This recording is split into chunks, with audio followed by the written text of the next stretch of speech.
out of apartment 5B.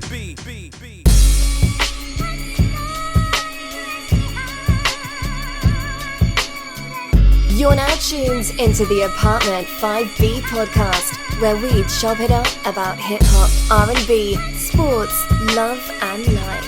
Hosted by Kill.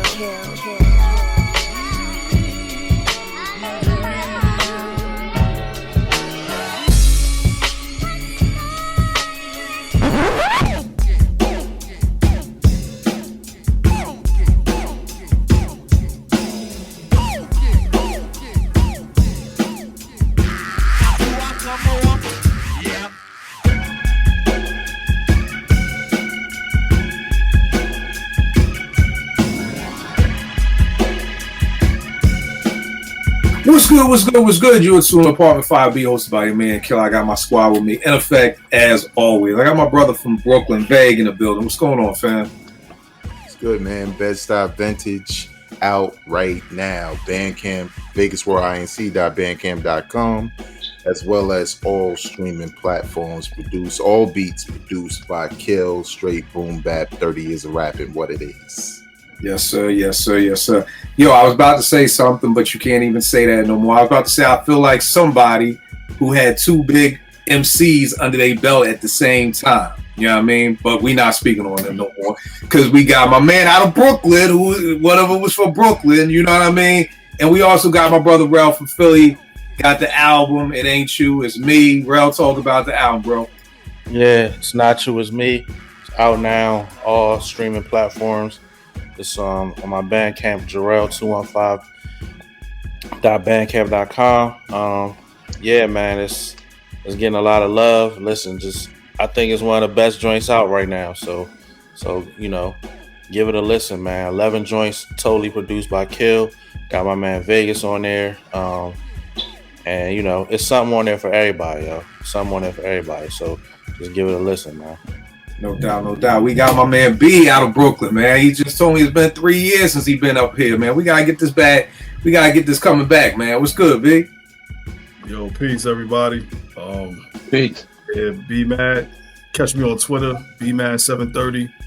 I ain't got no albums to promote. But yeah, man, it's been a minute, man, to come up to the apartment, man. It's been a long time, man, to check the brothers from Philly, you know what I mean? No doubt. Represent Brooklyn. You know, I'm coming through.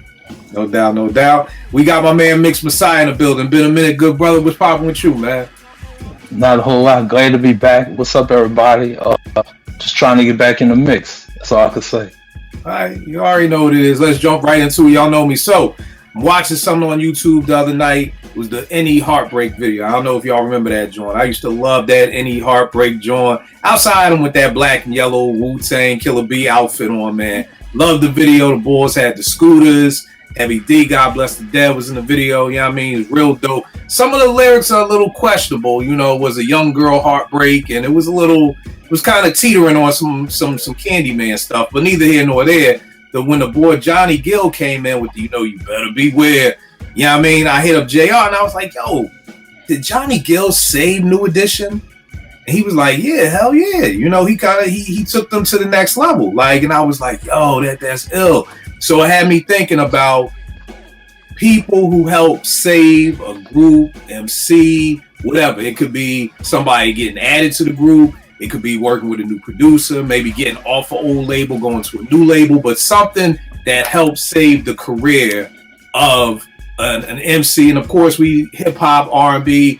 JR couldn't be here this week, but we always gonna hold down R&B for him too. So, I'll set it off with the Johnny Gill piece right there, because to me, like New Edition in the 80s, it was like candy pop. You know what I mean? It's like Candy Girl. It wasn't. You didn't have to be no real like Riz could sing, like Rob could sing, but he wasn't no singer. You know what I mean? But you ain't have to be no singer if you was just in some teenage group back in the 80s. Like, what was them little dudes, Vag and everybody, the boys, like, they just couldn't really sing, you know what I mean? They just, Down My Heart, the shit was cute. AB, that's all I had to do. Just had to have a cute little song, so you ain't really need a singer. But for New Edition to kind of go into that next level, you know what I mean? I feel like they needed that Johnny. They needed somebody who could really sing. Because when you think about N.O.R.E Heartbreak, which is my favorite New Edition album, Boys the Men, Johnny Kill That, you know, Can You Stand the Rain? Like everything that Johnny was on, he just really brought it. And he took them kind of from like on some old Boys the Men type shit. Like he took them from just being a candy, you know, teenage kind of group to being like boys who were like young adults about to be grown men group or whatever like that. But Veg, what did you think about Johnny? Did you feel like he saved New Edition? I think so in some ways, because even though, you know, Bobby Brown wasn't, to me, a better singer than Ralph or Ricky, Johnny brought a different dynamic, to your point, to the voices that were already there, right? Like they had similar voices or higher voices already in the group, whereas he brought, you know, some gravitas to the group as far as, honestly, I mean, obviously getting older and you know, having more mature subject matter. So I think in some ways he kind of did, because it was like a new life, right? There was the New Edition as kids, and we loved Popcorn Love and Candy Girl and all of that. But it was actually like a perfect transition that, you know, his voice just helped with. To your point, you know, when you think about the songs he's on, like Can You Stop the Rain, or Can You Stand the Rain? It just fits well with Ralph, you know what I'm saying? Like his voice and the way they kind of all go back and forth, whatever. So he was a great addition to the crew. So, right, what you think about that, Big? Yo, man, it's crazy. You brought up N.O.R.E. That was one of the joints I put down, but I kind of did the flip. I actually was going to talk about Bobby, but yeah, the N.O.R.E. album, man. I mean, I'm probably younger than y'all. I'm like 40 right now, but that was, I think adding Johnny to that was a big piece. I think they benefited from Bobby leaving. It benefited Bobby leaving, him starting his solo career, and second album becoming a superstar. And yeah, Johnny just bringing more maturity to them, because they were like you said, they were pop. And he just, that voice, he brought something different that I don't think they had before. And you know, Can You Stand the Rain and songs like that, that was that's like one of the best love ballads, man. Quiet Storm songs of all time. So yeah, I think it benefited. I think Johnny, you know, coming with the group, you know, helped them out. It's funny.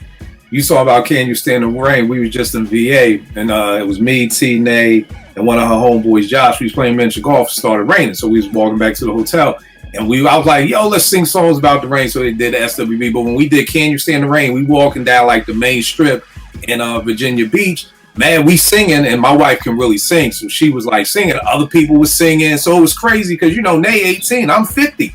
You know what I mean? And like, man, people just there were just joining in, singing, like, you know what I mean? So it was like, that's a huge testament. Like you just said, that Can You Stand the Rain is one of them songs that just transcends generations. You know what I mean? And you know, whatever like that. Bro, what you think about Johnny? Yeah, it's funny that you said it. 'Cause I never really think about it like that, because like, I wasn't really a big Johnny Gill fan, like, you know what I'm saying?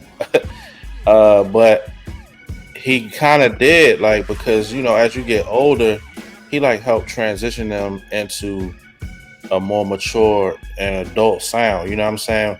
Because, you know, them kid groups, what happens when the voices change and all that, you know what I'm saying? He helped usher them into that, and he kind of did. Like, I never thought of it like that, but it's true, he kind of did, you know what I'm saying? Save them and extend their career, you know, extend their popularity and help them to continue to be like fresh, you know what I'm saying? Right. So yeah. It's funny you said that you didn't like Johnny. Here's a funny story. I've told this before.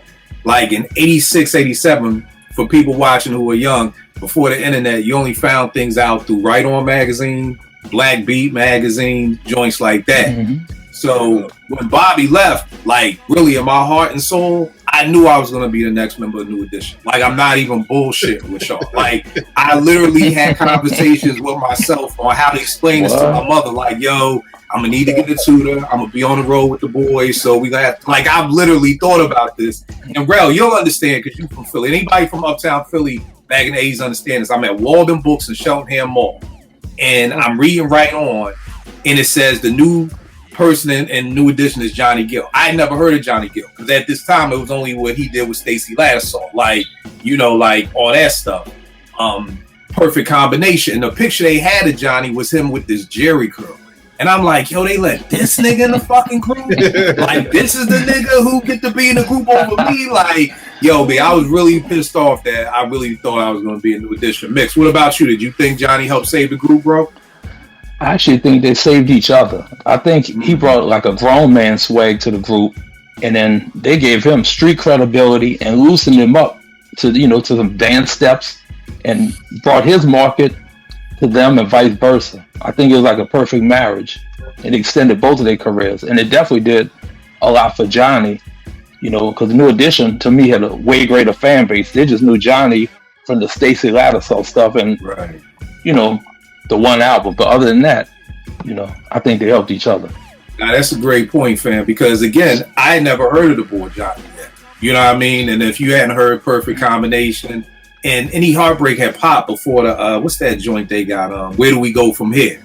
Like that that duet joint. But you're right. Like I think they gave Johnny, because I don't think Johnny could come out with Love You to Rub You the Right Way and My and all those type joints without that any swag to him. Because he really didn't have no swag to him, which is why I was like, this is the nigga who gets to be in the group. Who you gonna say, bro?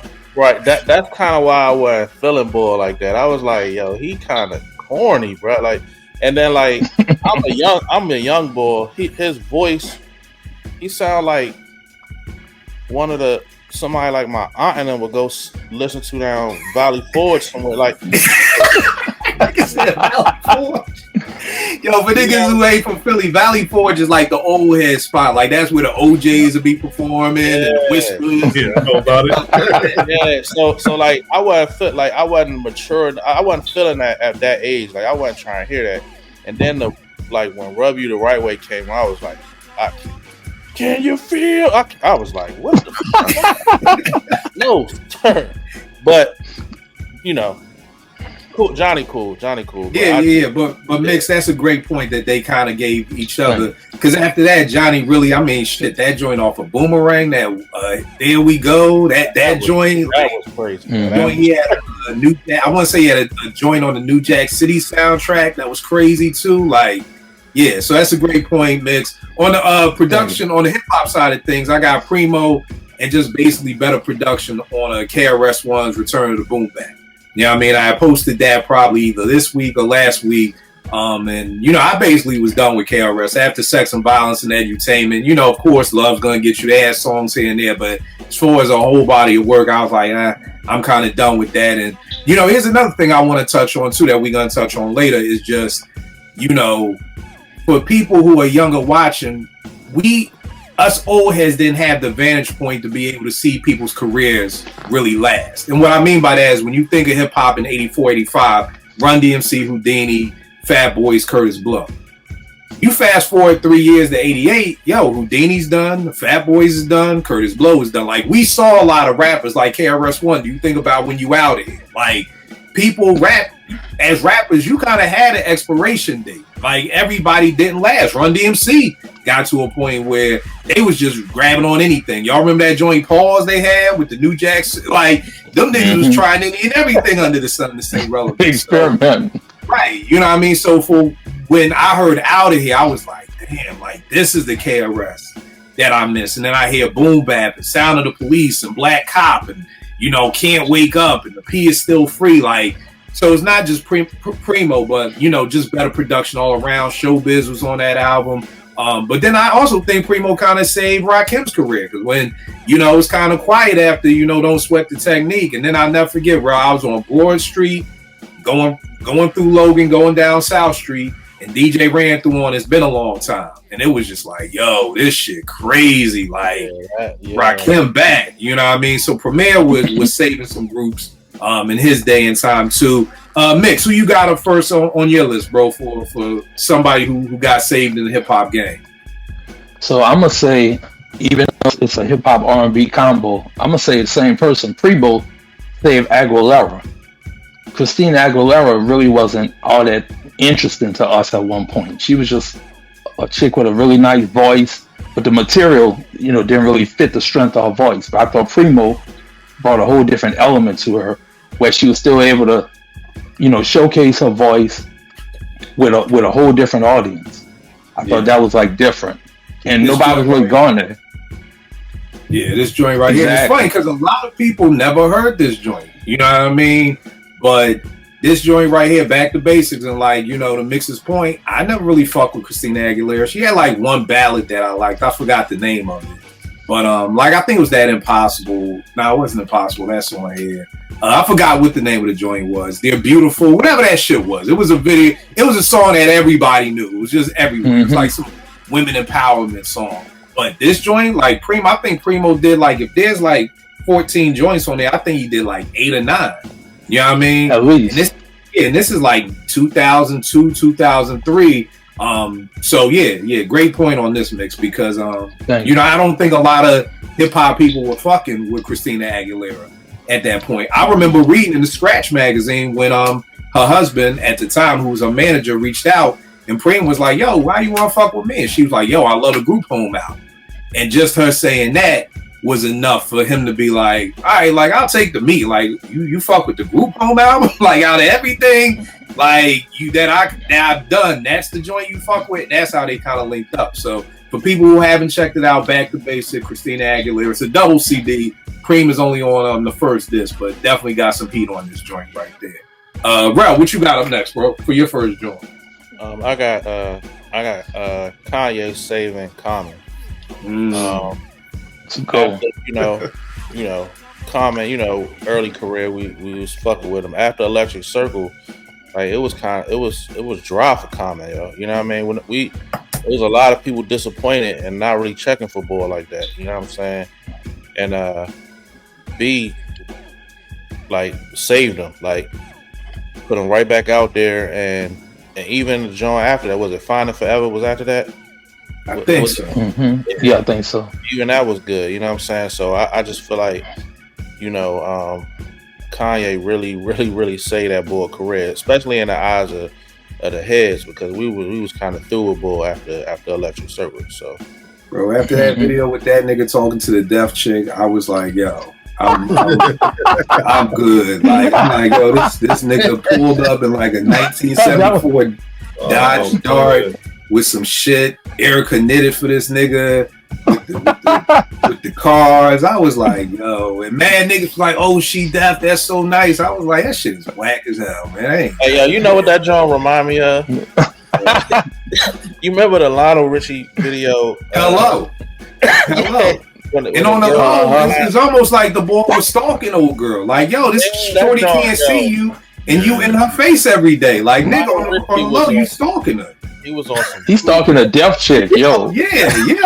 No, she blind. Like, that's worse. Like, yo, at least the deaf chick can see you. Like, the blind chick don't even know you looking at her in class all the time. Like, you can just tell how things was different in 84. He's an official creep. Yeah, like you can't be no blind chick following no blind chick around, man. It's a bad look. B, I know I saw your face. I'm assuming that was on your it had comment, man, because that B album is classic. Again, Rel touched base on it. The Electric Circus. I tried, man. I couldn't deal with it. You know, me at that age, what was that, 02? Like, I was just getting out of high school. Like, wasn't feeling that Electric Circus at all, man. Like you said, the video, him putting up the signs with Shorty and all that shit, I was just like, nah, man. Just the whole vibe of the album wasn't it. And when B came out, top to bottom, with Kanye and Dilla, what they did, like that was just pure classic. I play that album. It's still in rotation. I think it's flawless, to be honest, man. It really saved Kanye. Really saved his career. Especially that's when Kanye was like really in his bag. Like that's when we really started seeing Ye become Ye. And I think that album, B, the production on that was, better than, it's probably Kanye, to me, I think it's Kanye's best produced album outside of his work. I ain't mad at that. Albums I said so. Yeah, whatever albums he had a big hand in, I think B has to be his best work, hands down. Yeah. Hey, did you have B or not? No, I didn't have B. All right. For me, I'm with you, and it's funny, B, that you said you tried I think Electric Circus holds the record of any album that I've tried to like. Because coming off of coming off of Resurrection, One Day It'll All Make Sense, and Like Water for Chocolate, Khan was probably my favorite MC, like one of my favorite MCs at that time. And I tried to like Electric Circus so bad. Like, I mean, I would come back like a year later, like, yo, let me try again. And it just never resonated. And only on Twitter have I met people, and no disrespect to anybody who does like the album. Like, y'all know me, music speaks to us all different. I've never met a human being in real life who loves that album. I've met at least 50, 60 niggas on Twitter who swear by that album and everything. But I always be like, it's like two different worlds, like the real world and Twitter, because I've never met a human being in real life who fucks with Electric Circus. But with B, I will never forget, man. He was on the Chappelle show and they did Food. And I went to work the next day, and my man Apex, I was like, yo, did you see that new comment joint? He was like, yo, that shit crazy. And then when The Corner came out, it was like, yo. Ooh, the drums. Yeah, like, yo, just the video, just everything he was talking about. And I mean, the nigga says, I think it was on that song with John Legend, he said, you know, they saw the nigga with the knitted shirt or something. That's Wag heard The Corner and said that nigga's back. Like, that nigga knew he fucked up. That's my Menace to Society moment of, nigga, you know you fucked up. Like, you knew he knew he fucked up. And it was dope because, B, like you said, Ye was in his bag. Like, Ye was at, like, his height of being a producer. You know, that's when he was throwing down. Well, he didn't even do Down and Out. See, here we go. But that's around that time and everything like that. So he's at his height. Common is there. And I think, too, I remember reading the Scratch magazine. They was making the album together, which was important too. You know, they was talking about how they went to go see Ray, they got inspired, came back to the studio, and they made Go that night.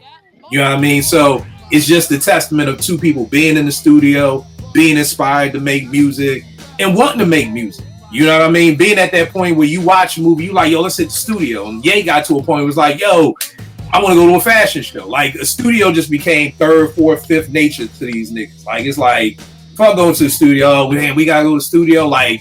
So I definitely think that was one of them too. Veg, what you got for your first one, bro? All right, for my first one, I got the Fugees and Salam Remy. I think Salam Remy literally saved them with his production on the Vocab remix, because for the most part, you know, everybody knew the Fugees, but the album wasn't that great, and they didn't really have any traction. That Vocab remix caught people's attention because the beat was ill, the way they were flowing were ill, and I think it kind of taught them a lesson about where they should go with the score. You know what I'm saying? So yeah, if Salam Remy ain't come through with the proper beat for that situation, who knows if we would have got the score. Yo, you know the craziest thing about that, bro? It's a great pick, but yo, what if he didn't? Damn, we don't get the score. We don't get the miseducation. True. We don't, you know what I mean? Like, the Fugees literally just become the Boogie Monsters. You know what I mean? A group that had, you know, nappy heads out. And that's no disrespect to the Boogie Monsters. One thing I always tell people about a lot of 90s hip hop is you had people who had a lot of crazy singles, but then the albums was blah. Somebody hit me today with what was them niggas? Channel Live's debut album. And I was like, yo, I ain't gonna hold you, man. That shit was whack. Like, it was mad-ism. And, you know, but that was mad niggas. Shit.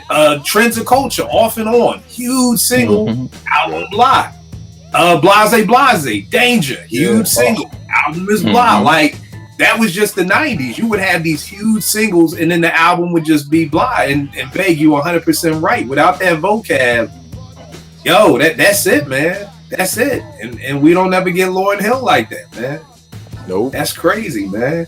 Yo, niggas, Salam needs something, man. Like, niggas need to take up, like, you know what I mean? Like, that nigga need the tithes and offerings or something. Like, yo, like no, just dead ass. Like, how I feel with Large Press. I'm like, yo, Nas, you always gotta give Large Pro a beat. Like, yo, this nigga put you on. Like, Salam should have to be penciled in on every, I mean, nobody cares about him no more now, but he should have been on the Miseducation. He should have been on the Carnival. Like, nigga, what you did for us, we always gotta have an open slot for you on the production side, because you 100% right, man. Without that nigga, it's a wrap. When he tells I watched the interview a while ago, but when he told the story about it, you know, it was intentional. Like it was intentional to like, yo, there's no real traction. You know, I'm a make a beat. Like I'm not quoting it word for word, but he basically was trying to find a sound that was more hitting and more connected to the times, and probably something that he saw would be better for them and their skill. And it just worked because it's not like the song had like some super promo. It was like, it was just dope. So it floated around and the DJ started messing with it, and that was it. Right. All right, here's one that some folk may not agree with. Maybe it was just me, but I'm gonna go out and say that the beat miners, and maybe saved is a hard word, but I'll say really fucking helped the Roots career. And the reason why I say that is because when Do You Want More came out, one of the reasons I'm not a big fan of that album, because the promo behind it was heavily, this is around the time I'm up 889, so I'm getting all the promo shit in the mail, and it was heavy in no samples. And I'm like, yo, nigga, like, why y'all bragging about that shit? Like, this is 94. This is hip hop is all samples. So you bragging about no samples. And I felt like, well, the album wasn't doing good. You know, the album was cool. Niggas fucked with Proceed, Distortion, the Static, but it really wasn't hitting. And if for niggas who really know, the Beat Miners started doing a lot of remixes. They did a beat remix for Silent Treatment. They did a remix for Proceed. And they were trying to get the Roots some boom bap type tracks. Because right now on college radio, we wasn't playing Proceed. DJs couldn't mix that shit in. You can't mix in Mellow My Man with motherfucking Artifacts. It just don't mix. So they had to get songs that college radio could play. And that's what the Beat Miners at the time, the Beat Miners, I mean, it's Black Moon, Boot Camp, all of that. The Beat Miners was the go-to boom bap people. You couldn't afford Preem. And to me, it kind of like what Babe was just saying, introduced the Fugees to the score. It's kind of like what came next to when you heard Philadelphia. You know what I mean? Because if you think about the last time you heard the Roots was Distortion, the Static, Proceed, and Silent Treatment. And then the next thing you hear is Clones. That shit sound like a 180-degree flip. Like, yo, what happened? You know what I mean? But I just think that the Roots realized that Look My No Sample shit, that shit was getting played out. You know what I mean? That whole Jazz, Diggable Planet shit, that shit had left the station. You know, and if it wasn't, and I'm not saying the Beat Miners, again, I'm not saying they saved them, but I really think if the Roots, if Philadelphia didn't come out and they came out with another album sounding like Do You Want More, I think there wouldn't be no Roots. There wouldn't have been no Black Star freestyle. It wouldn't be, they wouldn't be on the fucking Jimmy Fallon show. So I want to give the Beat Miners credits for that. And on the pen tip, I think Jasmine Sullivan's pen on Mary J's Strength of a Woman album really helped to save Mary. Because one thing about Jasmine that people don't talk about, number one, sure, you can sing her ass off, but her pen game is crazy. And Jasmine can write you a breakup song and have you feel, if y'all don't know, go listen to 10 Seconds. You feel every emotion that Jasmine is telling this nigga, you got 10 seconds to get the fuck out of my face before I fuck you up. You know what I mean? And you feeling that when she doing that countdown to it too. And Jasmine's pen on Strength of a Woman, I just felt, again, we all joke about it. The best Mary is the heartbroken Mary. I'm sad that to say that for Shorty, but when she is heartbroken, that is Mary at her best. That's how I feel about Jay. I feel Jay can do a lot. He can do club, but to me, Jay-Z at his best is talking that drug shit. That is him at his, that's when he's a fucking apex predator of an MC, when he gets to talk that drug shit. Mary is the best when she is heartbroken. You know, and I felt like Jasmine's pen just was able, you know, to give that to her, you know, on that joint. Mix, what you got up next, bro? So since you mentioned the Roots, I'm going to go off of that, but I'm going to reverse it. I'm going to say, if the Roots don't get on Jimmy Fallon don't have a show. Here's the thing. I can't speak. I don't know anything about late night TV, to be honest with you. I've never, outside Arsenio Hall, like, I don't know, does the band really matter? The band plays a big part, and they're the main reason that he gets the clientele of guests that he gets. Because most of his credibility was in film and television, you know, because he's from Saturday Night Live. Right. So his show would have been straight cornball until he met the Roots. The Roots pretty much brought him a serious audience, you know, hip hop, R&B, and just really thinking out the box. Before then, there's no way he would have pulled that off. That show got canned a long time ago. Okay, gave him street cred. Yeah, man. All right. I know one thing I hate, I despise when they be like calling him Tariq and not Black Thought. I hate that shit. You know, I despise that shit. It's like, well, like I feel like they be having that nigga do like nigga tricks. Like, hey, say a freestyle for the crowd. Bamboozle. Yeah, it's like, hey, we gonna do a Mario Brother freestyle. Like, go show what you do, Tariq. It's like, oh, fuck, nigga, my name Black Thought, nigga. Stop calling me Tariq, man.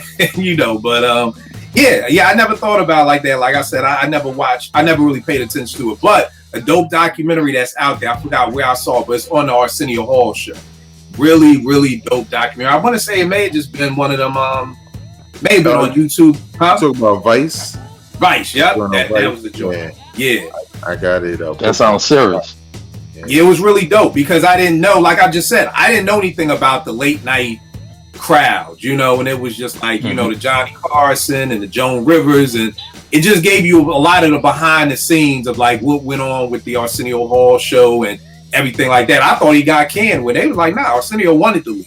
You know what I mean? He knew, you know, so for years I just thought like, oh damn, he poured on Farrakhan and then they just deaded him. And he was like, nah, that was always part of the plan, how he wanted to go out, you know, because how he wanted to get out the game. But very dope documentary, but very dope point, Mix. Never looked at it like from that aspect too. Yeah, no doubt. Bro, what you got up next, bro? I got a tragedy Gaddafi saving CNN and the War Report. Ooh, that's a big one. That's a good one.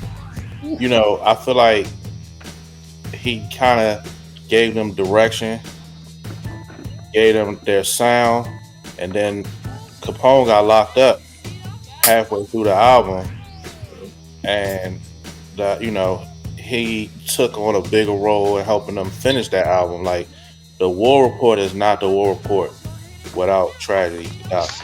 The language, all that. I don't even know if N.O.R.E. could even rap before he met Gaddafi. You know what I'm saying? Like, I feel like he schooled him along and helped him, you know, with trying to, you know, catch the beat, you know what I'm saying, the cadence, all that. Like, you can hear it, and you can hear it when you listen to them, you know what I'm saying? Like, so that album, which I really love, that's a classic album for me. That album does not happen. It doesn't come out like that without Tragedy Gaddafi. That's a dope point. That's dope. It's like that is a dope example of like having that executive producer, having that coach that's there with you, like working on you. Yeah. What happened? Coach is the word I couldn't. Yeah. It's like the coach that's like, all right, after the game, bro, we got to work on your left, or we got to work on your mid range, or we got to do this. Like, Gaddafi really got them through that, and like you said, and to me, it wasn't the same after. You know what I mean? Like, they never caught that magic again like that. You know, it wasn't the same. Nope, you're right. Yeah, that's a dope pull. That's dope pull. B, what you got up next, man? Oh man, I was gonna go back to the R&B side, man. Yeah. What you got on the R&B side? Yo, Bobby Brown, B Brown, getting with Babyface and L.A. Reid for that "Don't Be Cruel" album. Cause that first Bobby album, the girlfriend, trash. And I had to play it, you know, doing my homework, man. I had to play it recently. I was like, yo, what the hell is this? And I never even knew. My man from Cameo, was it Larry Blackman? Yeah. He produced Bobby's first solo LP. And Bobby did not like the production. So he told MCA, like, yo, I need some heavy hitters on this next album. And yo, they delivered. I'm telling you, like, just I remember being a kid in the 80s, my mom, New Jack Swing era. That cassette tape was on heavy rotation every damn night. I knew every damn song as a little kid. My pops had a fucking cassette tape in the car. We had one in the crib. It was everywhere, man. You could not get away from Bobby. Then Bobby jumping in the Ghostbusters movie. Crazy. You know, on our own song, like that. No one could do They never did it, man. And with Babyface and L.A. Reid did for him, they blessed me. And Teddy Riley. Killed it. Man. That that's a part of my DNA, man. So what they did for him, they blessed Bobby. He became the king of R&B. You know what I'm saying? Like that was his awakening, man. But yeah, that second LP, that Don't Be Cool album, Bobby Brown in LA, they blessed him. Yeah. It's funny about Bob and the king of R&B. I always tell people, for a moment in time could have been a fucking week. For a moment in time, that nigga was bigger than Michael Jackson. He was bigger than everybody. I know vague. I knew it was coming. I knew that look was coming. I knew that look was coming. Like I said, it could have been for a week. It could have been when Mike was on when his down minutes. But for a moment in time, Bob was like, this nigga could do no wrong. It's not just seeing this nigga on 227. Like, this nigga was everywhere dancing. This nigga would dance in the goddamn scene on a TV show. Like, Bob was the man. And like you said, man, that Bob, that Don't Be Cruel is very reminiscent of, similar to Mobb Deep, where people forget all about Juvenile Hell. There's a lot of people who think, the Infamous is their first album because they forget about Juvenile Hell. There's a lot of people who think Don't Be Cruel is Bob's first album because the first joint with Girlfriend, that's all it was Girlfriend. Like, you could pay me $100,000 right now. I could not name you another song off that album. I'd be like, maybe it's a song called Bobby. Like, I don't know. Fuck them other niggas. Like, I'd be guessing at some titles. Right, Bobby's Jam, but I don't know nothing else that was on that album but Girlfriend. So you right. Face and Teddy definitely, that. I mean, Don't Be Cruel, Roni. Like, come on, man. And then the videos, man. That was also during the time, man, that like I started understanding the marketing of the music industry. Because if y'all remember, Bobby and Albie Shore was all on a tour back in '88.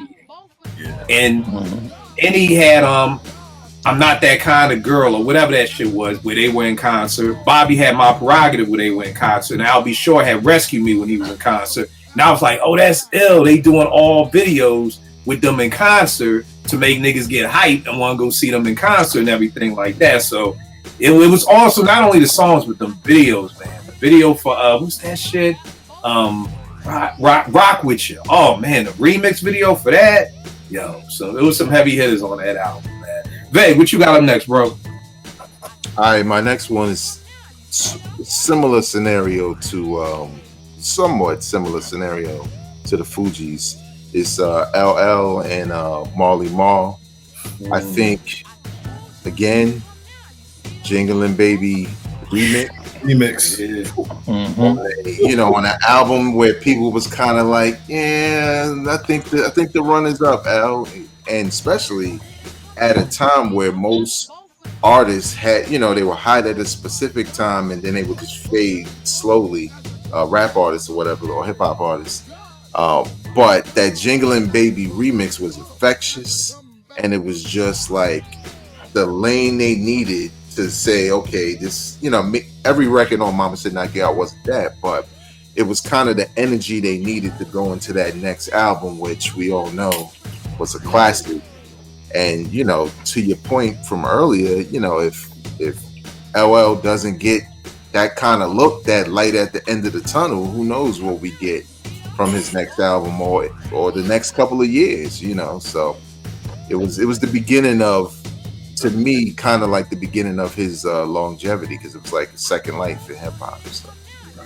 Nah, I had that joint on mine, man. Yo, again, the first Jingling Babies was cool, but it wasn't making no noise. But when the video came out and it's the party, and they coming to the party dancing, it was just like, yo, this right, that joint, oh my god, man, you throw that on right now. And then the whole beat changed, and like you said, Veg, it was almost, to me, it was like Calm and Ye. Calm needed to be saved. Ye was still trying to prove I'm dope as shit. To me, with Marley and L needed to be saved. And then Marley, people forget, everybody from the Juice Crew had left Marley. Yep. So by the time he was working on Mama Said You Knock You Out, Kane had moved on, G-Rap had moved on, Biz had moved on. So at that time, Marley ain't have nobody to produce for. So it was almost like they needed each other, and they had something to prove, to be like, all right, well, fuck them Juice Crew niggas. I got this, you know what I mean? L needed Marley, so like you said, babe, perfect link up. I got, this time getting off label, I got the Lox getting off Bad Boy. I don't know if the Lox have the careers that they've had. you know, individually together. If they stay on Bad Boy and Puff keeps them trying to make R&B and club music and stuff like that, we don't get We Gonna Make It. I don't think. You know what I'm saying? We don't get those joints like that. We don't get Styles' solo career, even though Kiss, you know, doesn't have that classic album. I don't think we get the locks that we have now, if not for getting off, you know, Bad Boy, which is crazy. It's something that's not talked about enough. I mean, we need a 30 for 30 on that because most people weren't getting off their labels like that.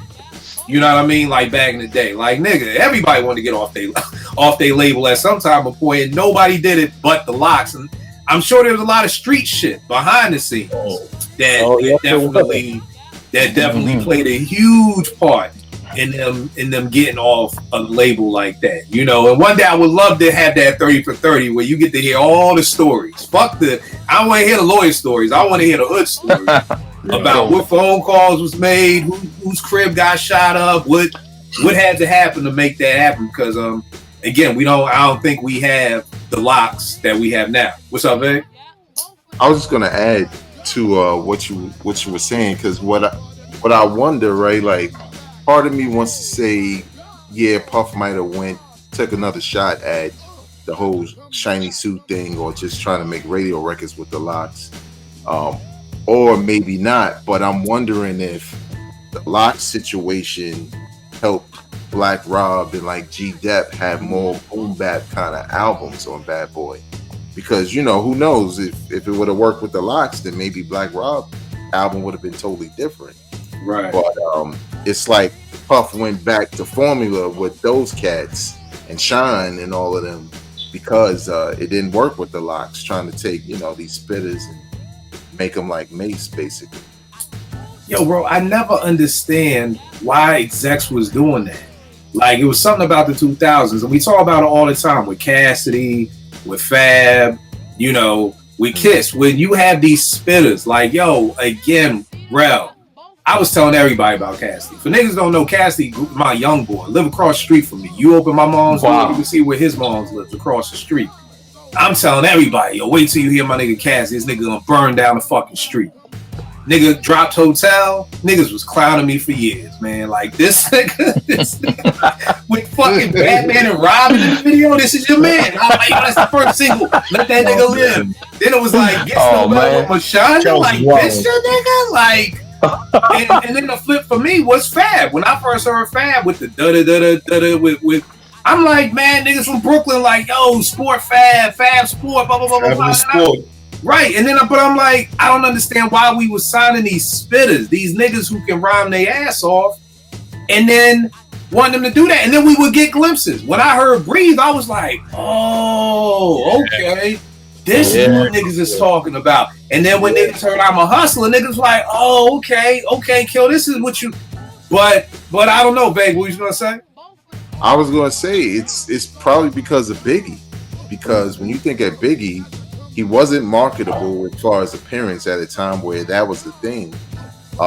And he was able to do the hardcore stuff, even put bars in party records. So right, I guess they figured, oh, well, they nice enough, we just put the window dressing on and let them do whatever else. But it doesn't work like that. You know, personalities are different. So right. And then I felt like the great thing with Big is I would hear Juicy like, I ain't feeling that, but then I hear Warning, you know. Or I hear, I'm not really feeling this motherfucking, you know, Big Papa, but then I hear fucking Unbelievable. Like, so it was almost like, if that's why I was like, yo, just chill, like, let that nigga live with Hotel. Watch what the B-side gonna be, because I thought it was gonna be some gutter shit. And it was like, Gets No Better with Mashonda. I was like, yeah, nah, it ain't no gutter shit. You know, so, but yeah, it's just crazy. So, Nah. That's real. So, and then for my R&B joint, similar to B, I had Jimmy Jam and Terry Lewis saving Janet's career. You know what I mean? Because I recently just found out that it was 2 albums before Control. I knew about the Dreamcatcher, whatever. What's this shit called? Dream Street. I didn't even realize she had another joint before that. So the first joint was produced by Renee and Angela. You know, of Renee and Angela fame. You know, we know what they got, but it wasn't there. And then that second joint, Dream Street, wasn't there. And then boom, here comes Jimmy Jam and Terry Lewis. You know, because Janet, I think it was that Jackson name. 3 strikes, Shorty was out. You know what I mean? And because how many people get 3 chances? Yo, you drop 2 whack albums, it's a wrap. Like, yo, you were taxed right off. Let's keep it moving. You know, but that Jackson name kept it there. And yeah, we end up with Control, which is just, you know, just started. Every song is a hit, in my opinion. 5 My Classic album.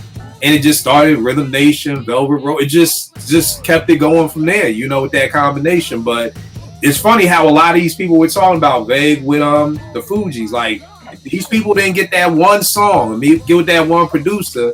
Like, people's iconic careers are over. You know what I mean? So, yeah, kind of crazy. Mix, what you got up next, bro?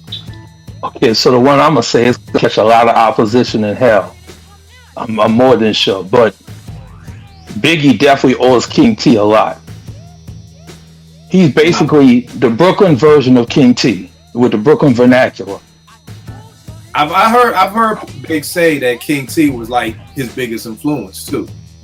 I don't think it's talked about enough. I think it's because King T, you know, got the Compton, Houston roots. But if you really listen close and you go back and you listen to, you know, original King T up until Biggie dropped his album, you could hear the cadence, you could hear the flow. It's just different subject matter from a different perspective and a different vernacular. But that's the one I would say. I think the reason it's not talked about, most niggas don't know who King T is. Right. Like if we just keep it at a buck, most people don't know a King T song. Most people don't know nothing about the King T. King T brought in the Alcoholics. You know what I mean? So I think that's why I see what you're saying, like that the comment may catch some slack because people gonna be like, the average listener is gonna be like, who the fuck is King T? You know what I mean? Like Biggie's the shit. Like, how you gonna shit on Biggie? Right. But because Big has said that, and then I won't even hold you. Like, if Big didn't say that, I would have, because I know King T, but I don't know King T's discography like that to be like, oh, when I heard Biggie, I thought, oh, King T. You know, like you hear some MCs, you can kind of put together the string or whatever like that. I think without Big saying that, it would catch opposition. But I think because Big said, like, yo, King T was a huge influence, it makes sense. But I mean, just again, even myself included, without him saying that, I wouldn't have been smart enough to put 2 and 2 together and be like, oh, that King T song, that's where, you know, kind of like on Jay's Song Cry, when he was like, you know, you don't get a nigga back like that. I'm a nigga with pride. You don't do shit like that. You don't just wake up and leave a nigga sick like that. My wife was in the car listening to Blueprint. She was like, yo, that's Bean style. Why he bite beans? Like, it was so obvious, even to her, who's not even a hip hop head, to be like, yo, why the Bean style? Like, that's what I mean by it's not that easy to just put together like that. But if people did do their homework and listen to King T and then listen to Biggie, then that would be it. But if my wife never heard Beans, she wouldn't have said, yo, wouldn't have called it. She wouldn't have called it. So I think that's what it is. But that's a great point. And I wish there was more interviews with Big talking about that. You know what I mean? Kind of talking about, like, nobody ever like went to, I don't know if it was an interview with somebody asking him or if he was just giving the information. Because I would have loved to be like, yo, what was it about King T that spoke to you? Like, what was your favorite King T song? Or like, you know, did you ever meet King T or anything like that? It's kind of like he just said it and then people just let it be or whatever like that. And I don't know if that was on purpose because the whole East Coast, West Coast or whatever like that. But I wish somebody would have went deeper with that because you really don't hear too many MCs say, I was influenced by this person. You know, not too many people admit Exactly, that's different. Yeah. I have been thinking it for years, but nobody ever said it. And then I heard like what you heard, and I was like, well, damn, so I'm not tripping. Right. Nah, he definitely, that cadence and tone, that early Big is definitely King T influence, man, easily. Yeah. Bro, what you got up next, bro? Can I do one that went in a negative direction? Yeah, flip it however you want. Large Professor leaving Main Source. Yep. Huge. That was it, basically. It fucked them 2 DJs. So Yep. Yo, that may be one of the dopest diss lines from the projects, the PJs. Fuck them 2 DJs. Like, Midnight Marauders, I'm not expecting that. You don't hear tipping them talk like, yo, fuck. You don't hear I don't know if Tribe has ever been like, fuck somebody. You know what I mean? So to have Large P on this nice laid back track talking about from the projects, the PJs, fuck them two DJs, self-mission. Like, damn, Paul, you feel like that? Like, damn. Yeah, and they was, I mean, they attempted to, continue to operate. They added somebody else, but it was never. They added Mikey D. Mikey D is an MC out of Queens. Yeah. I want to say like he won the DMC competition one year, like but you replacing Large Pro to me wasn't that lyrical miracle nigga. Like you don't need, you know what I mean? Like Large was just dope. You know what I mean? Like, and I think Mikey just and truth be told, their first single, What You Need Is the Source. The beat was dope. I liked it. The video was cool, but the album Fuck What You Heard just wasn't it, man. And you see, we ain't never heard from them DJs ever since. K-Cut and Sir Scratch. I mean, they ain't even get no industry jobs. They ain't become A&Rs. They don't work for Rock Nation. Like, them niggas just went back to Toronto. They don't even work for Drake. Them niggas from Toronto. Like, they don't even fucking work for Drake. I'm fucking 40 of any of them niggas. Like, it was a rap for them niggas. So, yeah, that was it. That was it. B, what you got up next, bro? Oh, man. Shit, man. I was thinking about this shit. I wrote it down earlier. I didn't get too in depth with it, but Dr. Dre leaving the world class wrecking crew. It was a wrap after Dre left, man. It was over, and it was the best decision that Dre did, and NWA came to formation, man. Like that started the chain reaction for a lot of this shit. Snoop, Dre, Eminem. Death Row. Everything, man. He leaves them dudes, them shiny suits, and that glitter shit. Like, that was it. You know what I'm saying? Like, that was the best thing Dre could do, man. And I think hip hop is thankful for that to happen, man. So the funny thing is, truth be told, man, they had a banger called Before You Turn Off the Lights. Oh yeah, I know about it. With the banger. That was a banger right there. Yeah, with Miss Chalet. And I just went and pulled this. On the low, a lot of people never heard this album. It's produced by Dre. You talking about Something in My Heart, which was a certified slow jam back in the 90s. This joint on the low, this is a very good album that a lot of people have not heard, man. Go back. Get this joint. You got to go back in your 80s bag, though. You got to go listen to some Renee and Angela, some shit from 85, 86. Very slept on album right here, Miss Chalet. But yeah, you're right. If he don't leave, man, I mean, like, it's so funny because these things, like, it's so many what ifs. To, like you said, if Dre doesn't leave and form NWA, like, we don't get Ice Cube. We don't, and you see the trajectory of just people like Cube, because when we don't get Ice Cube, we don't get this illustrious discography. We don't get Barbershop. We don't get Are We There Yet? We don't get Fridays. Do we got the Big Three? You don't get Eazy-E, which means you don't get Bone Thugs and Harmony.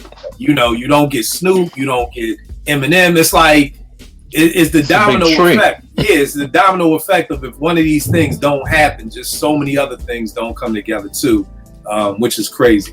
Vay, what you got up next, bro? I was gonna say real quick. Every time you say the world class wrecking crew, all I can think of is Eazy-E saying, "When I met y'all niggas, you had on lipstick and lipstick." I knew it was coming. That shit floored me when he said that, because it was like, oh, he ain't lying. So, right. With the silk shirts that look like blouses. Right. All right. I got a kind of like a different one that I guess I'm gonna have to explain a little bit, but I think Master P getting Snoop off of Death Row saved Snoop. Yeah, because Drake was gone. Totally. Second album wasn't that great. There was tension in there, obviously, and even though the first No Limit album didn't work, Master P had the foresight to say, "Let's get Dre on here." On the second one and some different kind of production. And then by the time Snoop did his last album, because he only did 3 albums on No Limit, The Last Meal, it was kind of like the Snoop we know now musically. You know what I'm saying? Because Master P just allowed that production to flourish. And on his second album, he had the song Bitch Please with Exhibit, which was huge. So it's kind of like Master P as a businessman, and even from a business perspective, you think Snoop is everywhere. Guess who we get it from? You know what I'm saying? Master P. So I think in a lot of ways he saved him and really created who Snoop is today as an entrepreneur. And musically, he was able to experiment more and have more freedom and become his own boss and a label and stuff like that. I don't think none of that would have happened on Death Row. I wish that's a great point because I never thought about it like that. Because I've told after Doggy Style, I ain't listened to a Snoop album probably until that shit Beautiful or that Pharrell shit. So it looks like No Limit like ruined him. But it's a great point because if he stayed on Death Row, he probably wouldn't even been making anything. You know what I mean? And he would have just got caught up in all that shit. I wish these are the questions. This is why we don't have any like hip hop journalists anymore. Because like I wish somebody would ask Snoop that question. Like, what did you learn from Master P? You know what I mean? Or like, what were the takeaways from being on No Limit? You know what I mean? Like, I feel like we need a Snoop documentary at this time of point. Like, this nigga's fucking at the Olympics at this point. There's so many jokes I saw on Twitter, like people like, yo, my mom just texted me like, yo, I love Snoop. It's like, nigga, that was the fucking album you threw away 20 years ago. Like, what do you mean you love Snoop? Like, you beat me for listening to Snoop. So to just see where his career has gone is just amazing. What you want to say, Mix? So he also, to go with what Vague said, they brought him a lot of muscle on the street as well because he was catching a lot of heat from the West Coast and from his case and everything else. And I think they brought him some respectability on the street, some muscle, and which allowed him, in essence, to hook up with the big dogs in the Shy. And that's why he's so confident and so free as a bird now, because he feels safer. And I think they brought him that more than artistically. It was more muscle. The thing I always wondered about that, because I would always hear how like Pac wasn't fucking with Snoop, and like it looked like Snoop was trying to like get cool with Pac, and I'm like sitting here like, nigga, ain't you a Crip? Like, the fuck are you scared of this nigga for? Like, I never understood that. It'd be like Pac told that nigga get off the plane. I'm like, nigga, you got off? Like, nigga, you're the Crip.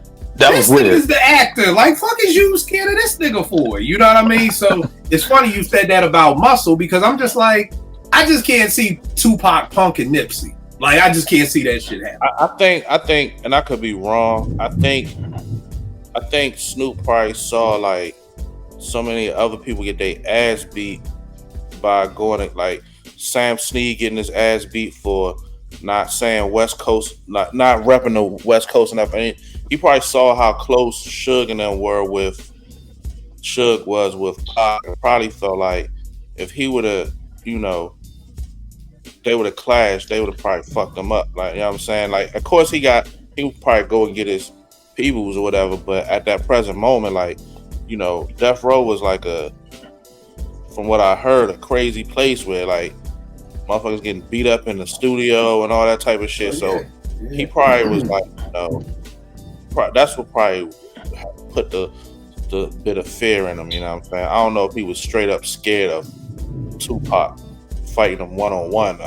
He probably was scared of getting fucked up by everybody else. I don't know for sure. Nah. And that's a dope book. Ron M. Rowe has a book called Have Gun Will Travel about those Death Row days, which is, if people haven't read, check it out. Rel, you're 100% right. Niggas was getting fucked up. You know what I mean? Oh, yeah. Here's the thing. Last thing I ever want to do is see niggas die. But if you the Bloods and I'm the Crips, nigga, we just gonna have to die then. Nah, you right. We gonna have to die. A regular nigga like me, I ain't got no gang affiliation. So I feel you. Yeah, fine. Keep on yelling, nigga. I ain't trying to get nobody whooping my ass and nothing like that. But nigga, if I got the 40 Crips, or I don't even want to say the wrong name. I don't want no smoke when I go to LA. I'm just that's just my perception. That's like, yo, you got a crew and you got a crew. You may fuck me up tonight, but my crew is coming back the next night and we shooting up this whole goddamn studio. You know what I mean? Beg, what you gonna say now? I'm gonna get with you, Big. Yeah, I mean, it's circumstantial. It was a smart move because he was safe, but there are other stories about, Trey D having a hammer for some of that in inner organization beef. So definitely wasn't scared, but if they're not with you and Right. The dudes that was with Suge, they were no joke. Even just on some fighting joint, you talk about some huge football dudes. You know what I'm saying? Like you just don't really want to do that. It's just being smart. But real quick, Snoop has talked about the things that Master P has done. Yes.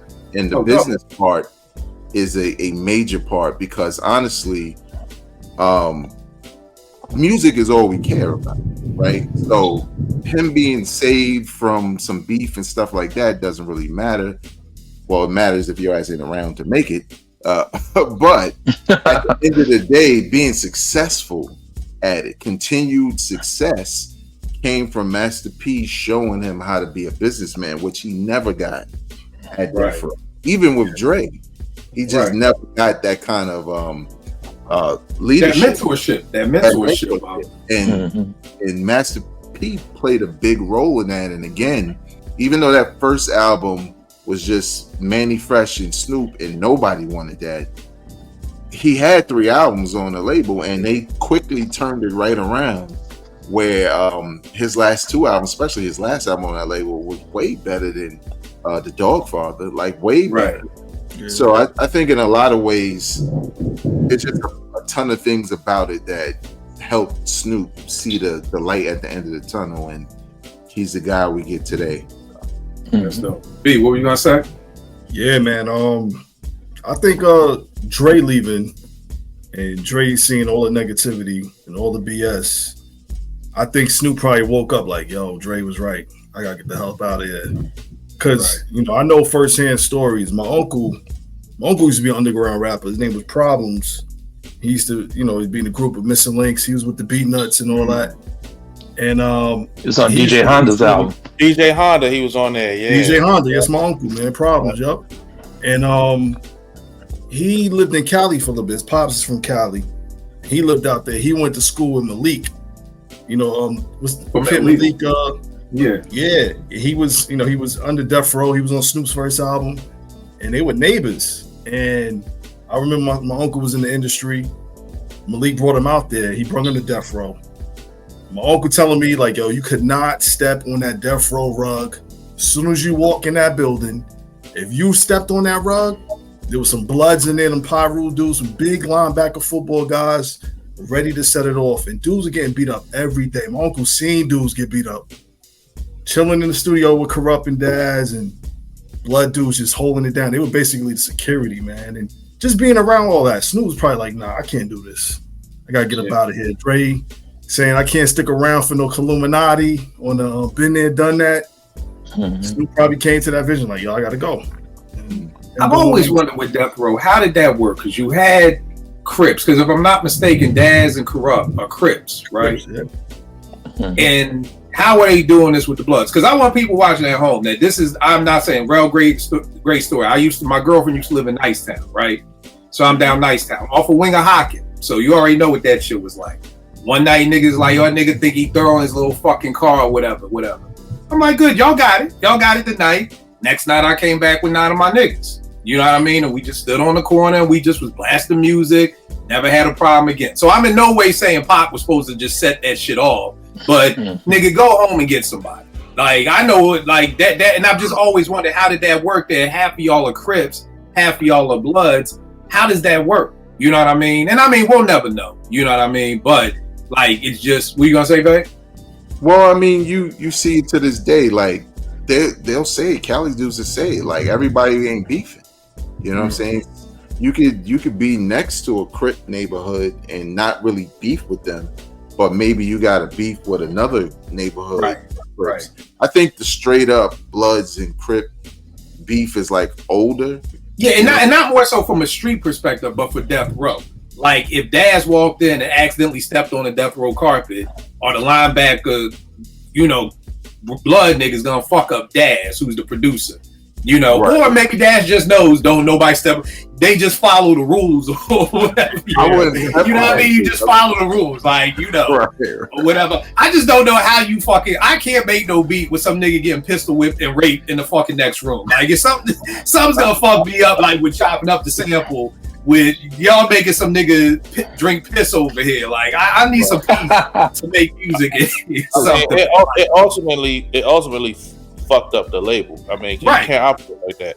Like the engineer getting beat up for not turning the shit up loud enough. It just was shit like that from what I heard. Which is why I know it was embellished from Straight Outta Compton when Dre sucker punched the nigga. I'm like, I don't think that happened. I'm gonna go out on a limb and just say that was some old Hollywood screenplay shit. We just gonna go with that, you know. Max, what you gonna say? I spent a week with Death Row for the Murder of the Case premiere up in Florida. And to this day, there's a lot of stuff that I could not explain, you know, and I wouldn't explain. Off the record, off the show, I would try to explain it, but it's just a lot of stuff, a lot of complications. And it was, I don't know, it's just heavy, some heavy stuff. Yeah, that's someplace I would not want to intern for. I am good. I will pass that up. I'm good. I'm good. All right, the next one I got, I won't say it's a save, but I have Elzhi joining Slum Village. And the reason why I say that is because for a long time, Slum Village, I heard niggas be like, yo, Slum is like Dilla's group home. Like, them niggas can't really rhyme. I always liked T3 and Patent. I had no problem with them. No, they weren't no lyrical miracle niggas, but I never had to have somebody be Jizza for me to like their style. So I always thought Slum was dope, but I felt like Elzhi kind of brought some lyrical, like it kind of not brought the street cred to them, but brought the lyrical cred to the group a little bit. And then for one of my negatives, I got Malik B leaving the Roots, man. Ever since Malik B left, it never hit the same for me no more, man. True. And it's funny because a lot of people I know who fuck with the Roots are like, I really didn't mind them leaving. But to me, they were like, when you listen to Illadelph, even if you listen to Do You Want More, those first three albums, they're very reminiscent of Tribe, like Q-Tip and Phife. Like, I think Phife leaving Tribe would leave a mark, you know? And I felt like, you know, Malik leaving the group kind of like left a mark. Relative, Malik was the street cred for the Roots. You know what I mean? Like the shit that Malik rapped about, and it may be a Philly thing, but it's like the shit that Malik rapped about was the shit that I gravitated to. Shit, my favorite Roots song is No Great Pretender. Black Thought ain't even on that shit.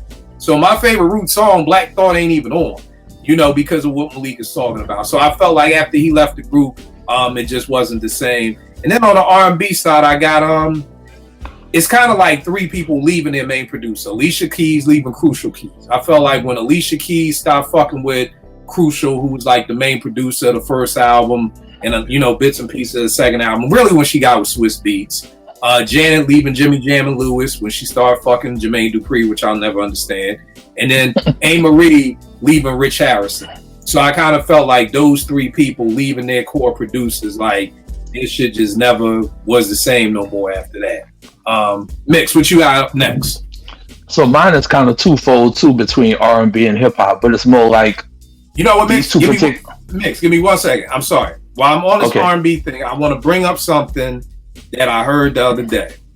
And y'all know I talk about Reagan era crack from like 84. Somehow people have stashed Reagan era crack for the past 40 years and decide to smoke it now. This nigga Brian from Day 26 said that Day 26 is a top 5 R&B group ever. what? 26. I'm not joking. I'm trying to hit. I'm not joking. I'm looking forward to Day 27. He said top 5 R&B group that Ever. started with the letter D, right? No, ever. What? Ever. Bro, I can't name one song from these niggas, man. Day 26 is Puff's group for making a band. After What?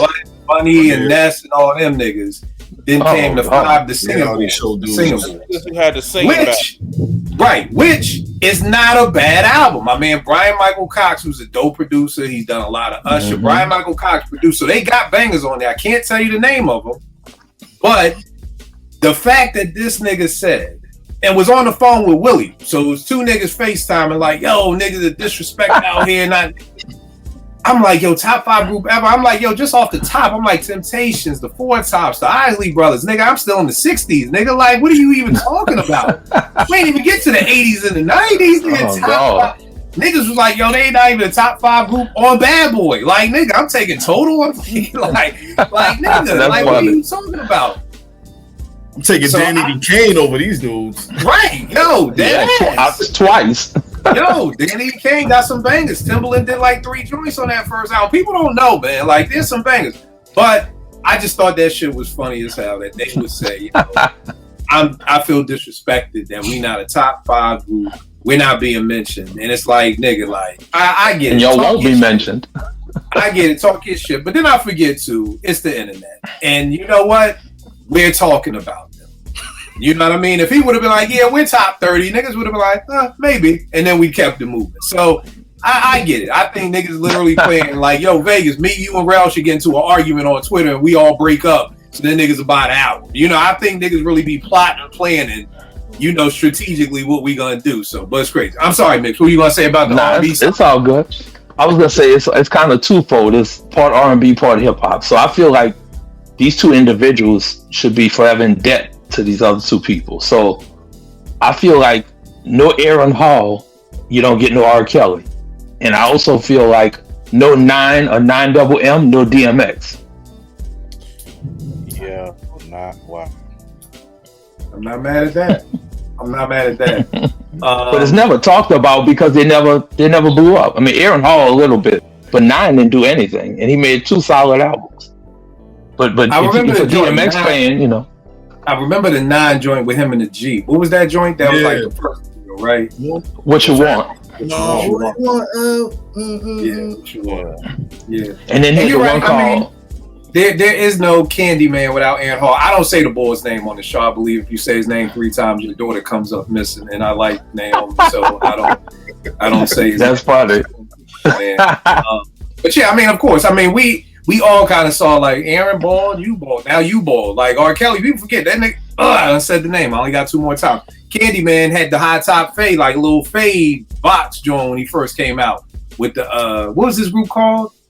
Public announcement. Public announcement. You know, he didn't get the baldy till the second album with 12 play, and then it was like Aaron Hall was kind of fading out. And truth be told, Aaron Hall's solo albums, both of his solo albums are really got some really good songs on them. I don't think they're very good albums put together cohesively, but they have some incredible songs. That "Don't Be Afraid" joint is crazy. The joint, that "Missing You" video that everybody was in love with Shorty Die. Like, he has some big songs, but like you said, it never mounted up to what Candyman could. That sounds like okay. We're gonna get off of Candyman. Red, what you got? I'm not gonna use the word save, but I feel like helped greatly prolong, and that is the city of Philadelphia and Jay-Z. Beans, State Property as a whole. Chris, you know, listen, you could hear it, you know, and they at that time they were hot as fish grease, like they were, you know what I'm saying? That Hot 97 freestyle is a top probably 5 Hot 97 freestyle ever. Easy. Yeah. Yep. And they were crazy. And then you got Free's first album is a classic to me. I don't care what nobody say. Chris's flow, he kind of adapted some of his biggest songs. Give It To Me, that was a lot that was written by Emilio Sparks, like the hook and everything that was his. And, you know, Jay-Z, you know, took that. So I feel like they had a huge influence on, I mean, not to say he wouldn't have been, you know, but it greatly helped his career at that stage in his career. Right. It's almost to me like a second wind almost.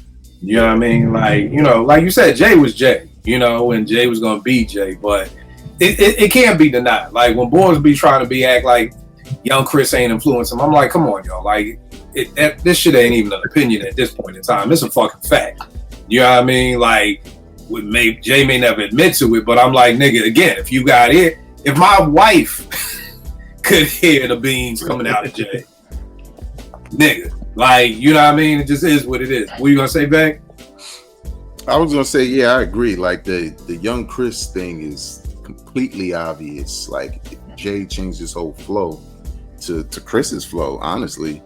But I think it was like an even trade, not that specifically, but just the influence, because I think State Property opened up the market for Philly MCs in a big way. It's like, yeah, the Roots was it, but that State Property run was just like, who else y'all got? Oh, PD Crack, like it was. Yeah. Then Meek came later, like it just opened it up for that market to to let people know, yo, there's people out here who could spit.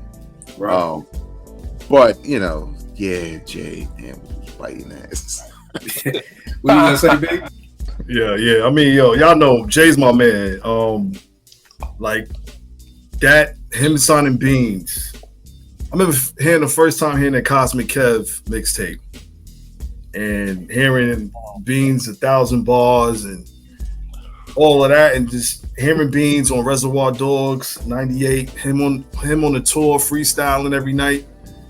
Like, it just brought a different energy to the rock. Like you said, Jay was always gonna be Jay, but again, that State Property, Freeway signing, the freestyle at Hot 97, that going crazy that whole night. I remember when that happened, like hearing that, radios going by in Brooklyn, playing that freestyle, Flex going crazy, everybody going up, State Property going crazy, Young Chris.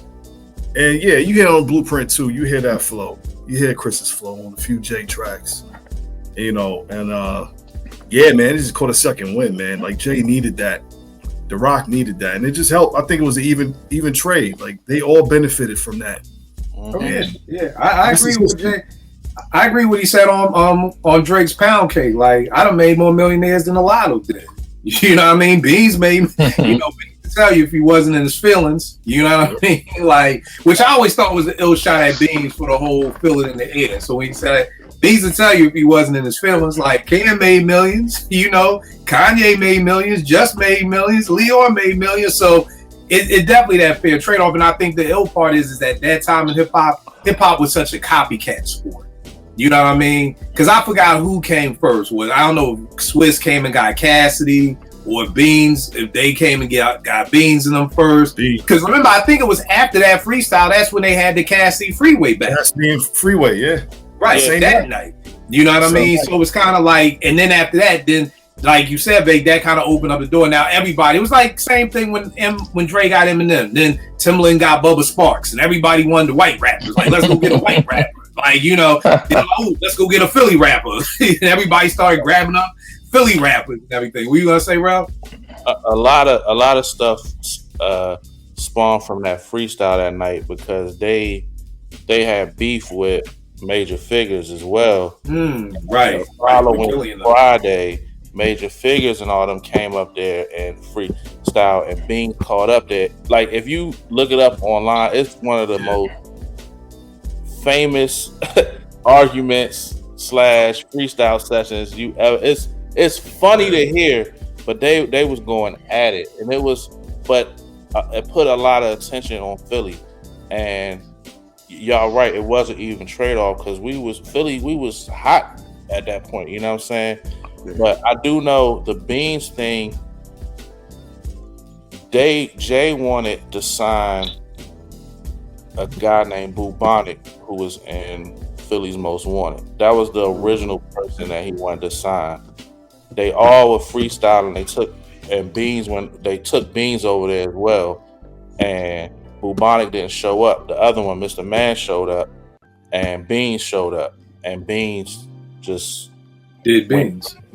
And that's how that how that happened. You know what I'm saying? Always a nigga not showing up. Freddie Fox didn't show up, and we got Rakim. Like, it's always a nigga not showing up who fucks it up. What are you gonna say, Mix?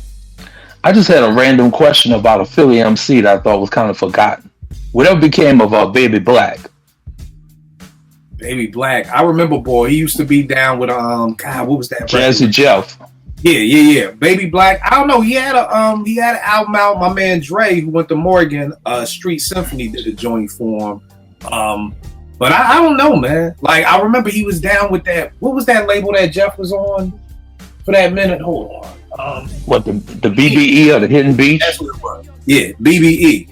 I don't know. He had a joint out, but not really pop from it like that. You know, and I think at that time too, like, a lot of the rappers who were coming out of Philly were very what I call blue collar MCs. Like I think people think niggas love the roots in Philly. Niggas were not fucking with the roots in Philly like that. Like it was like that's that old chew stick shit. Like that was such a small minority of Philly. That whole chew stick fucking lock fucking incense crowd. That's like 10% of Philly. Like you know what I mean? So when State Prop and them niggas started coming out, that's when Philly, like, that was real Philly. Like, that was real Philly. You know what I mean? So, like, people, boys now, they want to be like, they love Black Thought and all that. Philly was not fucking with the roots like that at the time. You know what I mean? And a lot of what I'm loving of these conversations is there's help on both ends. You know, Jay having the roots be the background band for the Unplugged joint helped kind of get the roots in a new space, you know, and that kind of people paid attention. After that, you start seeing more and more acts getting a live band mixed in with the DJ after that. Because prior to that, everybody was still just doing the DJ. Now, Adam Blackstone, who's out of Jersey, who's the bass player, he's like the music director for every tour now. Yeah, he's everything now. That's what started happening after that. So it's almost like everybody is like, kind of like what you said with the Roots and Jimmy Fallon. Everybody's getting something out the mix. You know what I mean? So, what are you gonna say, bro? Because some people that's not from Philly don't know. Like during that time, we was like heavy into like the $3 and Cheek Raw and Vodka and Meek.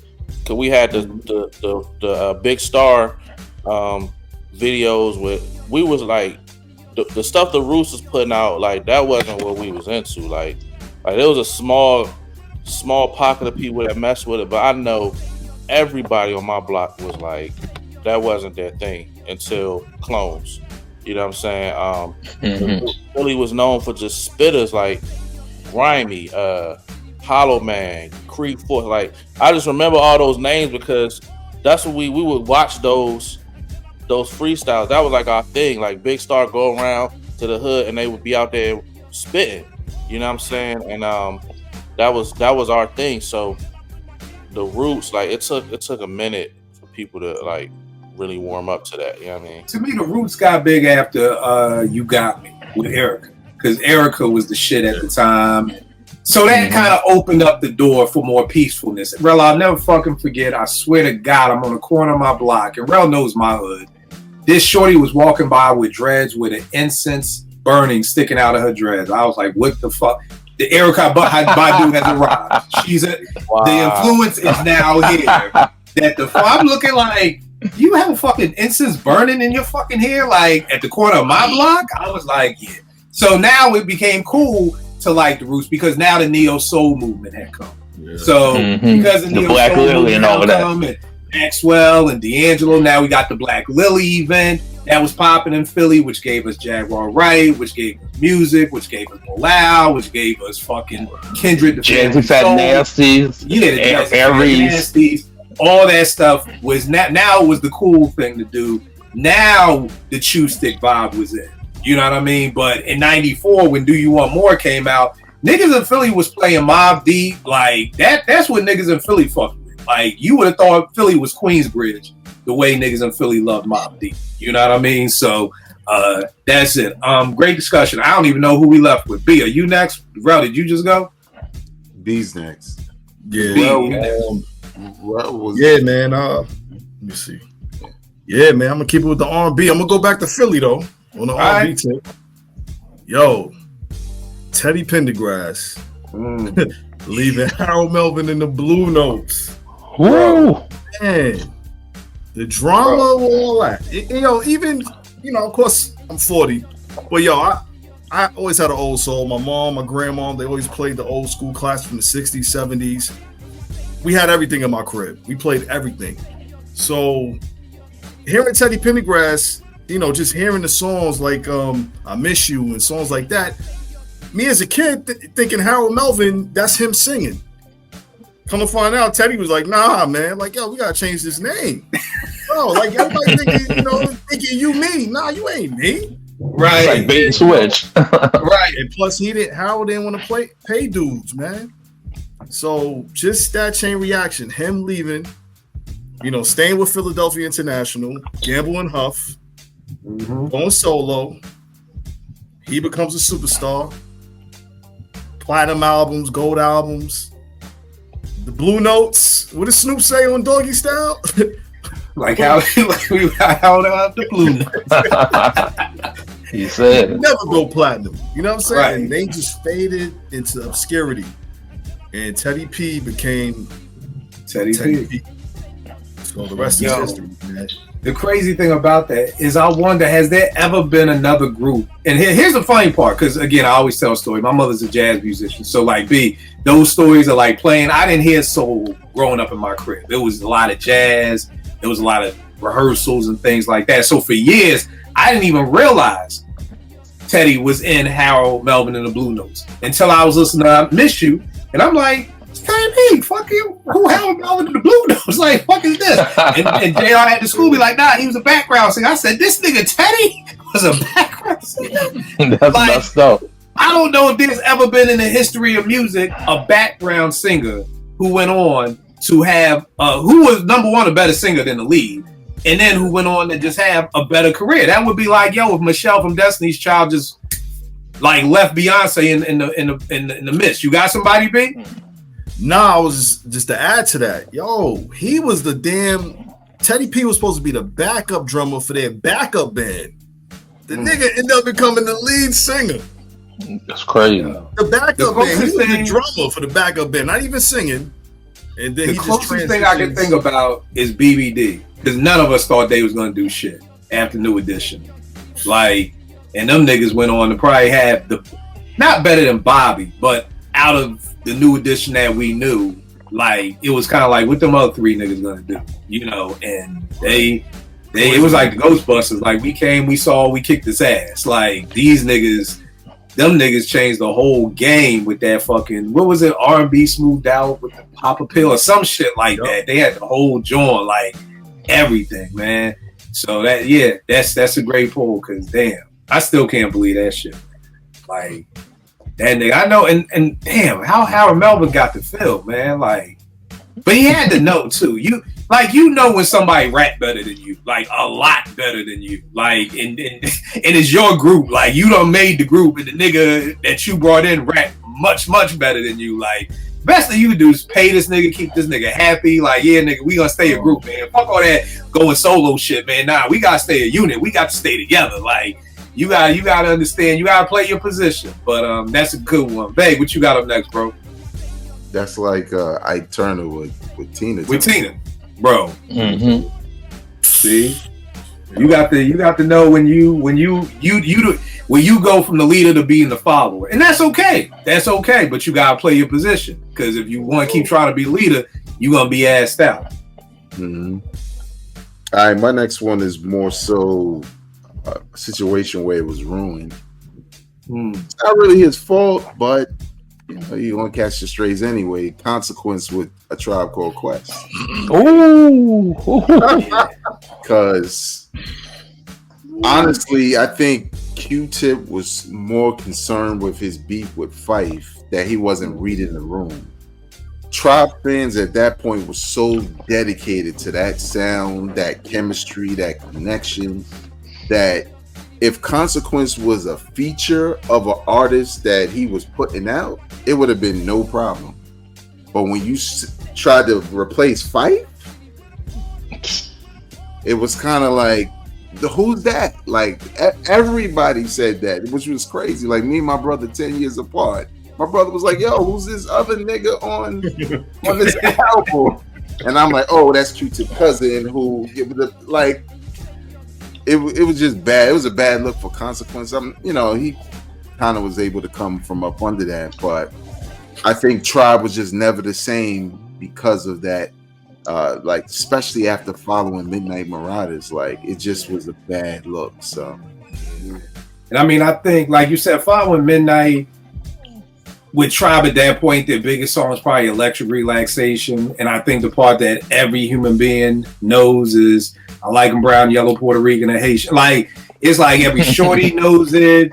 Everybody knows that. So like you said, to try to replace Fife, which is why like I was like, yo, like this nigga Fife wasn't even on the original Stressed Out.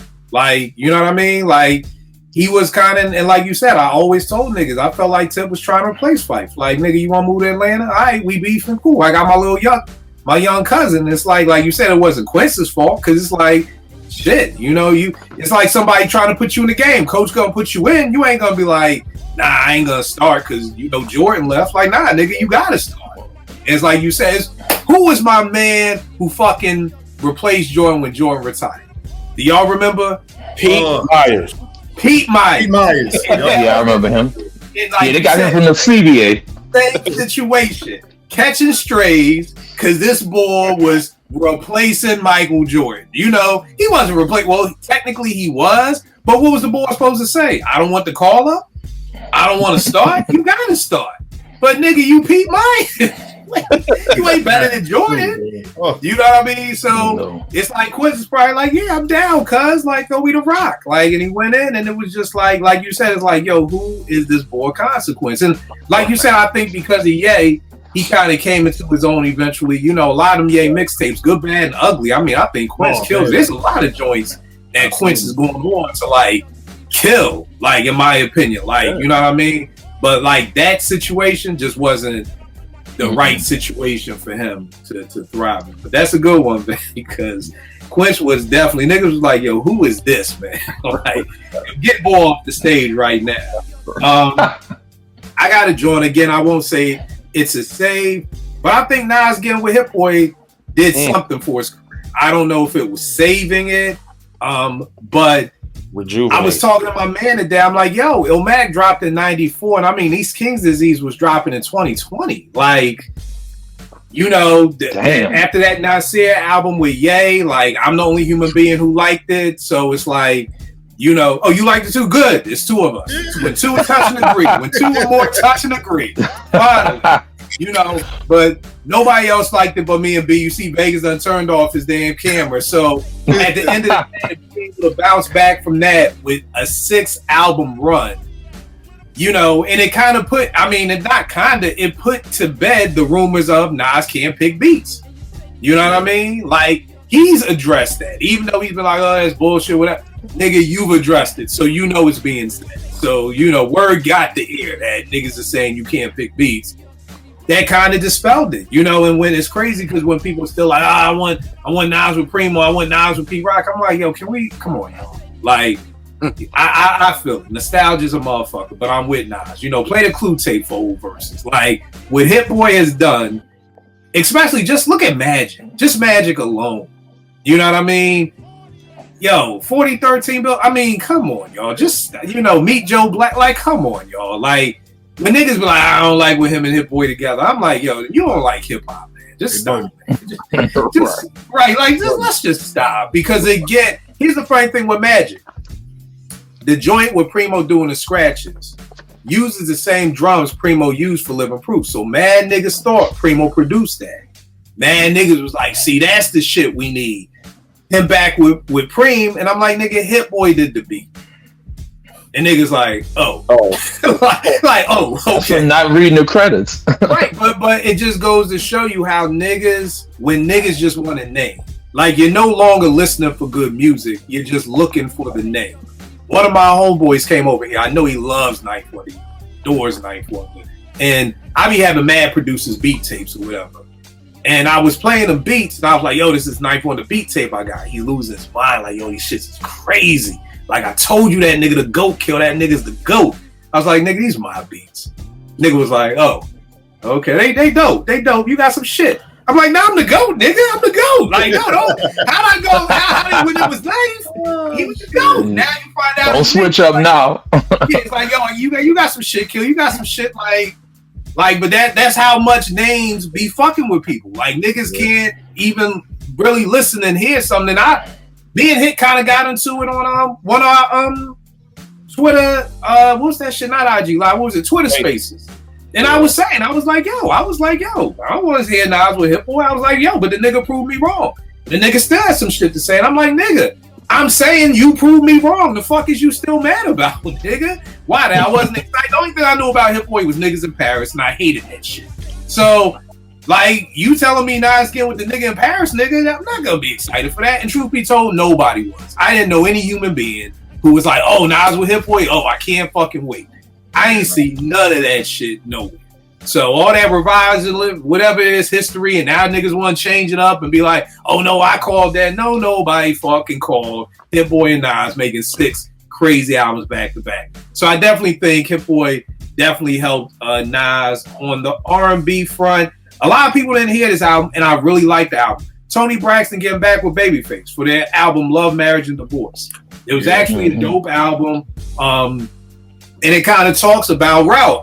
Did you ever hear this album, Rel? No. You need to check it out because it's similar to yours. It goes through a relationship. It goes through meeting, some cheating, some problems, the divorce. It kind of tells you that whole story. Shit even won a Grammy back in 2015. So it was a very dope album, but I just think by that time people were kind of, it's almost like how we say in hip hop. By the time Brand Nubians got back together, niggas was like, it's too late. The magic is gone. You know what I mean? Like, if this is 2014, I mean, Tony Braxton was popping my freshman year at Morgan. That's 1992.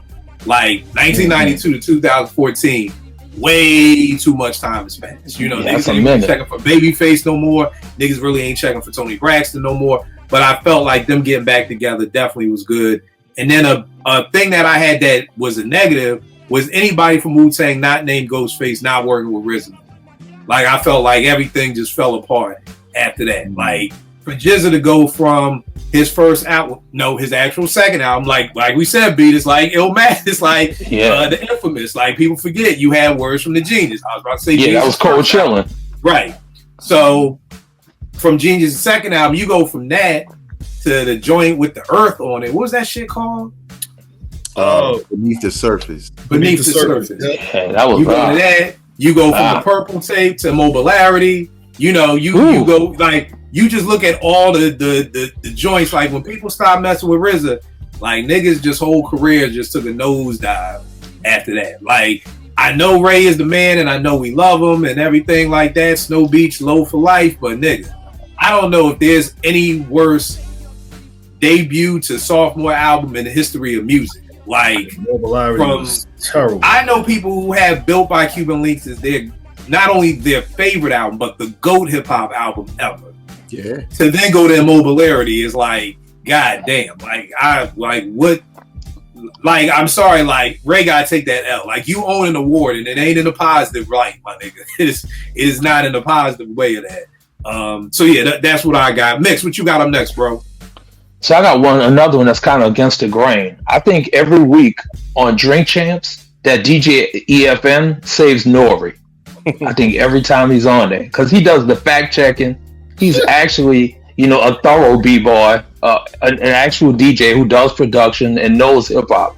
Whereas N.O.R.E. has to always like be filled in on what's what and clued into like, no, that's not what it is. It's this. So I think he get a save every time he's on there. I agree, and I do think I'm gonna go back to what a lot of people have said. I think it's a balance thing because I don't know if EFN would be good at hosting it. Like N.O.R.E. is the personality. Like N.O.R.E. definitely that. You know what I mean? N.O.R.E. asks a question. She's like, I ain't know that. I'm like, God damn it, how do you have a show, nigga? Like you don't know the most bare basic shit about the people who are on your show. Like, do you have an assistant? Do you just not read it? Like, do you? But I do think it's the both because I think EFN wouldn't be a great host just by himself. Like I think N.O.R.E. because N.O.R.E. got clout, right? And not just the clout, but N.O.R.E.'s silliness. Whatever N.O.R.E. is, like there's a word for N.O.R.E. and I don't know what it is, but whatever he is mixed in with EFN kind of balances each other out. What you gonna say, Vic? Mm-hmm. He's just a more entertaining personality. Right. He has a lot of jokes. Sometimes he knows things. I will say he's asked a lot of questions of some legends that I've wanted to know for years in interviews, and and because of his relationship, his relationship, they would answer it, and I'm like, damn, all them years of the source, and N.O.R.E. gets it, but I agree with Mix because from a professional standpoint, let me put my media hat on. EFN is the dude who brings it back home to like, yo, this is a program. Right. Hang out. You know, I know we drifted, but dial it back, or yo, you can't say that because it's not true. So I agree. Like, it's part of the reason why I stopped watching, because I was like, this nigga just reckless. He just pulling out his phone. I did some research. Like, nigga, you Google it? Like, I'm about to fill out a job application if that's the case. Shit, bro, man, that shit totally off topic, man. I was in a doctor's office once, and I asked the doctor a question, and this chick pulled out her phone, and I'm like, "Are you Googling this shit?" Oh man, you don't want to go in the other room and do that shit? Like, you literally just go pull out your phone and Google what I just asked you, nigga. I could do that. I would have to leave. Last time I went to that doctor. But yeah, so I feel you with that. And I do think N.O.R.E is dope. But yeah, I do think, like you said, EFN does kind of bring it back. So that's definitely a dope call, Mix. Bro, what you got up next, bro? This one's not a save, but this one was a very, again, helped and was a very good choice, and that was Ice Cube going solo and getting with the Bomb Squad. That was, I don't know how that happened, but it was perfect, and it spawned classics. You know what I'm saying? And you know, anytime you go solo, and you going away from a group of that magnitude, you know, it can go bad. You know what I'm saying? And we picked the right formula. And I know for me being in Philadelphia, I was an Ice Cube fan from NWA, but I just know that Bomb Squad sound was something that, like, we was fucking with already from hearing it with PE. So, you know, I think it was just a perfect marriage, and it sparked a legendary solo career. Yeah. If I'm not mistaken, I think what I read was Cube was in New York doing something, and Chuck was like, "Yo, you want to jump on this joint, Burn Hollywood Burn?" And it was like, "Yo, like, you and Big Daddy Kane?" Like, hell yeah. And I think that kind of sparked the relationship. And two, it fit good because Dre's production was very reminiscent of the Bomb Squad. Like, when you listen to that first NWA album, some loud million samples flying all around the place at the same time, which was the Bomb Squad sound. So to me, it was like just a perfect fit. But like you said, Cube is one of very few people who left a dope producer and got with another producer and, you know, like really spearheaded their legacy. On the R&B front, the only person I can really think of who did that was Aaliyah. Like when she left Candyman and got with Timbo and Missy. You know what I mean? Because at the time, again, Candyman was still probably the biggest R&B producer in the world. So to leave him sounds crazy. And then to get with two nobodies with Missy and Timbaland at the time. And, you know, the rest is history with that. B, what else you got? Oh, man. Shit, what did I have? It was kind of what I had Q. But I guess I could lean into that a little bit, man. Jerry Heller, man. What he did, you know what I mean, screwing over NWA, basically leading to Ice Cube leaving and starting his solo career, putting out classic albums, man, like back to back. Like just that whole domino effect, man, of those events, man. Jerry Heller screwing them over. Then Dre finally leaving, starting Death Row. Like, you know, just what he did, the ramifications of what he did to those guys, it will lead to illustrious careers, man. That we have, you know, the rest is history.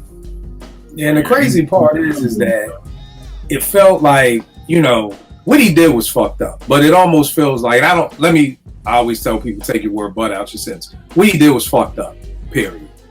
I think the other hard part with NWA was it was Eazy's label. You know what I'm saying? Which is a conflict of interest because, nigga, you in the group. You know what I mean? So it's hard for you to be the label owner with this white boy, you know, and you kind of understanding the business but not teaching us the business. You know what I mean? And you get in your pocket. So it just always like growing up. Like, again, I ain't know this shit when I was 14. You know, it's just like whatever. But growing up, I'm like, it's just such a conflict of interest. Like, I can't own a label, but me and Vegas are in a group on the label. You know what I mean? Like, it don't fit right because I'm jerking Vegas, or I'm making more money too because I own the label too. And I don't know if Cube and Ren and the rest of them understood, like, oh, this is your label and you're gonna get more than we get. Because if I'm not mistaken, Easy was the nigga who kind of put the money up to start the label, right? Mm-hmm. Yeah.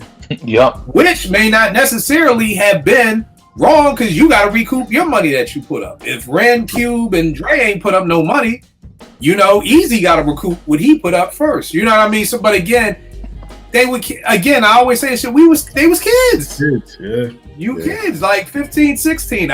Naomi's 18 at University of Maryland. I can't expect her to know all this shit. You know what I mean? And conflict of interest and who gets what and who re-ups first. And, you know, they kids. You know what I mean? And if Easy is the only real nigga who's in the street, you know, and like you said, Dre over here doing R&B shit with lipstick on, Cube over here, you know, Ren, like, it's not like these niggas were all real street niggas. So they don't understand the game. So, but yeah, you're right. It's like you said, just that whole West Coast thing could have changed a lot, you know, if things went different. So, yeah. Veg, what you got up next? All right. Up next, I got Eminem saving Dr. Dre and 50 Cent. Yep. Now, on the Dre side, Dre left Death Row. You know, it's Dre. So we're not thinking anything but heat is on the way. But then that Aftermath soundtrack hit, and it's like, damn, maybe he should have stayed. You know what I'm saying? Like that been there, done that video? Right. Oh my God. I was like, yo. It was just so different. Yeah, doing the tango. You know what I'm saying? Like it just didn't look good. It looked like it was over for Dre until he got Eminem. He took a chance on Eminem, him and Jimmy Iovine, and the rest is history. But also 50 Cent. When 50 Cent got shot and shelved, he was blackballed from the industry. Nobody was going to sign him. All them hip hop labels around at the time, and nobody was looking to sign him. Eminem got a mixtape from somebody, I guess, heard it, thought he was hot, went to Dre. Then Jimmy Iovine, I'm pretty sure there was a little pushback because of 50's situation, but Eminem was like, yo, from what I understand, these mixtapes is crazy. In NY, not only were these mixtapes of him rapping on other people's songs on the radio, the nigga had a billboard that I saw in downtown Brooklyn one time when I came home of 50 Cent is the Future. And I was like, wow. I'd never seen that before, like a mixtape, you know what I'm saying? Of you rapping over other people's beats. But the Eminem look just opened the door for him because obviously exposed 50 to a much wider audience. And you had Dr. Dre with the production, and they just did right by everything to the point where people who knew him thought it was dope. People who didn't know him thought he was dope. The Ja Rule, like, it was just on fire from there. But it was crazy because Dre kind of bet on himself. So in some ways he saved himself, but it was a smart move because of how crafty Eminem was. But definitely that's why 50, it don't matter what happens, 50 will defend Eminem to the cows come home because he's like, yo, that man saved me. Like, no power for y'all, no get rich die try, like none of that. No BMF, no nothing. Mm-hmm. Right. Don't raising Canaan. Yeah. I mean, I agree. The crazy thing again is I'm just sitting here thinking like, damn, if Dre don't sign Eminem, the last time we hear Dre is motherfucking been there, done that. like keep the fucking heads ringing. Like the fuck, like. What was the joint with KRS-One and Nas? The East Coast Killer, West Coast Killer. West Coast Killers with RBX in them. Yeah, RBX. Yeah, I forgot all about that shit, man. That was it, like, though. That was but like that one. Yeah. It's like, yo, if M, it's like, damn, that's it. There ain't no beats by Dre. Niggas ain't paying $500 for headphones. Like, nope. Yeah, you know what I mean? Like, yo, I remember the first time the Beats came out, I was like, how much the fucking headphones? $400 for a pair of headphones? Now that shit is just normal. Now Apple like, yo, come get these Air Max Pros, fucking $480. Niggas at $500 with headphones, and niggas buying them. And it's like $14 to make them. Right, yo, it's crazy, bro. It's crazy, but yeah, that's a good pull, man. And like you said, 50 was dead in the water, man. Like, you know, and once you got that Dre and Eminem co-sign at that point, like, yeah, there was no turning back from that. Next joint I got up is kind of just a second life for a lot of MCs, like, and that's the podcast game. So I just got Joe Buttons, Cameron, Gilly, N.O.R.E, you know, just going into podcasts. And to me, like, all four of them have different lanes. Like, Joe Budden is more of just like whatever's going on in the world. You know, Cam is sports. Gilly is kind of a mixture, a little bit of everything with interviews. And N.O.R.E is, you know, drink champs, like what we talked about. But I mean, these dudes have had their second life, you know what I mean, at doing all these things, which I think is dope. Like, and I wish more MCs would try to find different things, because the podcast game ain't for everybody. I remember during COVID, Fat Joe was trying to do one. Everybody was trying to do one on IG Live, and you know, niggas was trying, but it wasn't there. Like, certain people just kind of have it, you know. And I love seeing Cam and Mace back together too. You know what I mean? Just from their brotherhood, and then, you know, beef and all that, but then getting back together and all that. Leaving on a bad note, I got Boot Camp leaving the Beat Miners. Like, I felt like that was like a huge L. Like, yo, I don't care. Unless somebody fucks somebody's wife, yo, we gotta find a way to work this shit out, because that For the People album was trash. You know what I mean? The beats was horrible, and to me, they just never was the same after that. So yeah, so that's what I got. Mix, you got any more joints left? Kind of something indirectly. I'm gonna say more like the sample Poison saved BBD's career. Like, I think they owed to G-Rap.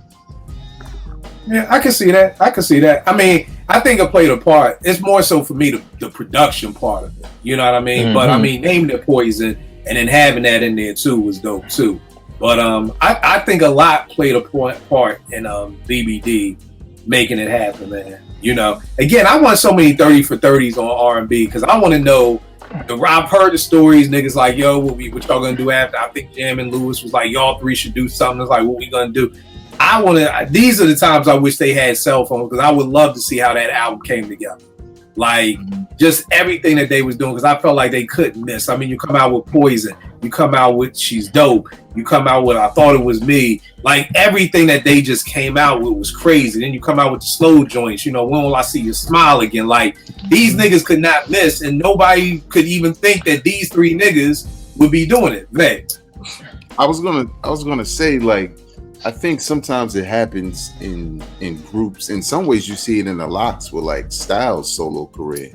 Mm-hmm. You know, you in a group and you may have, you know, unique ideas that aren't really a part of the group.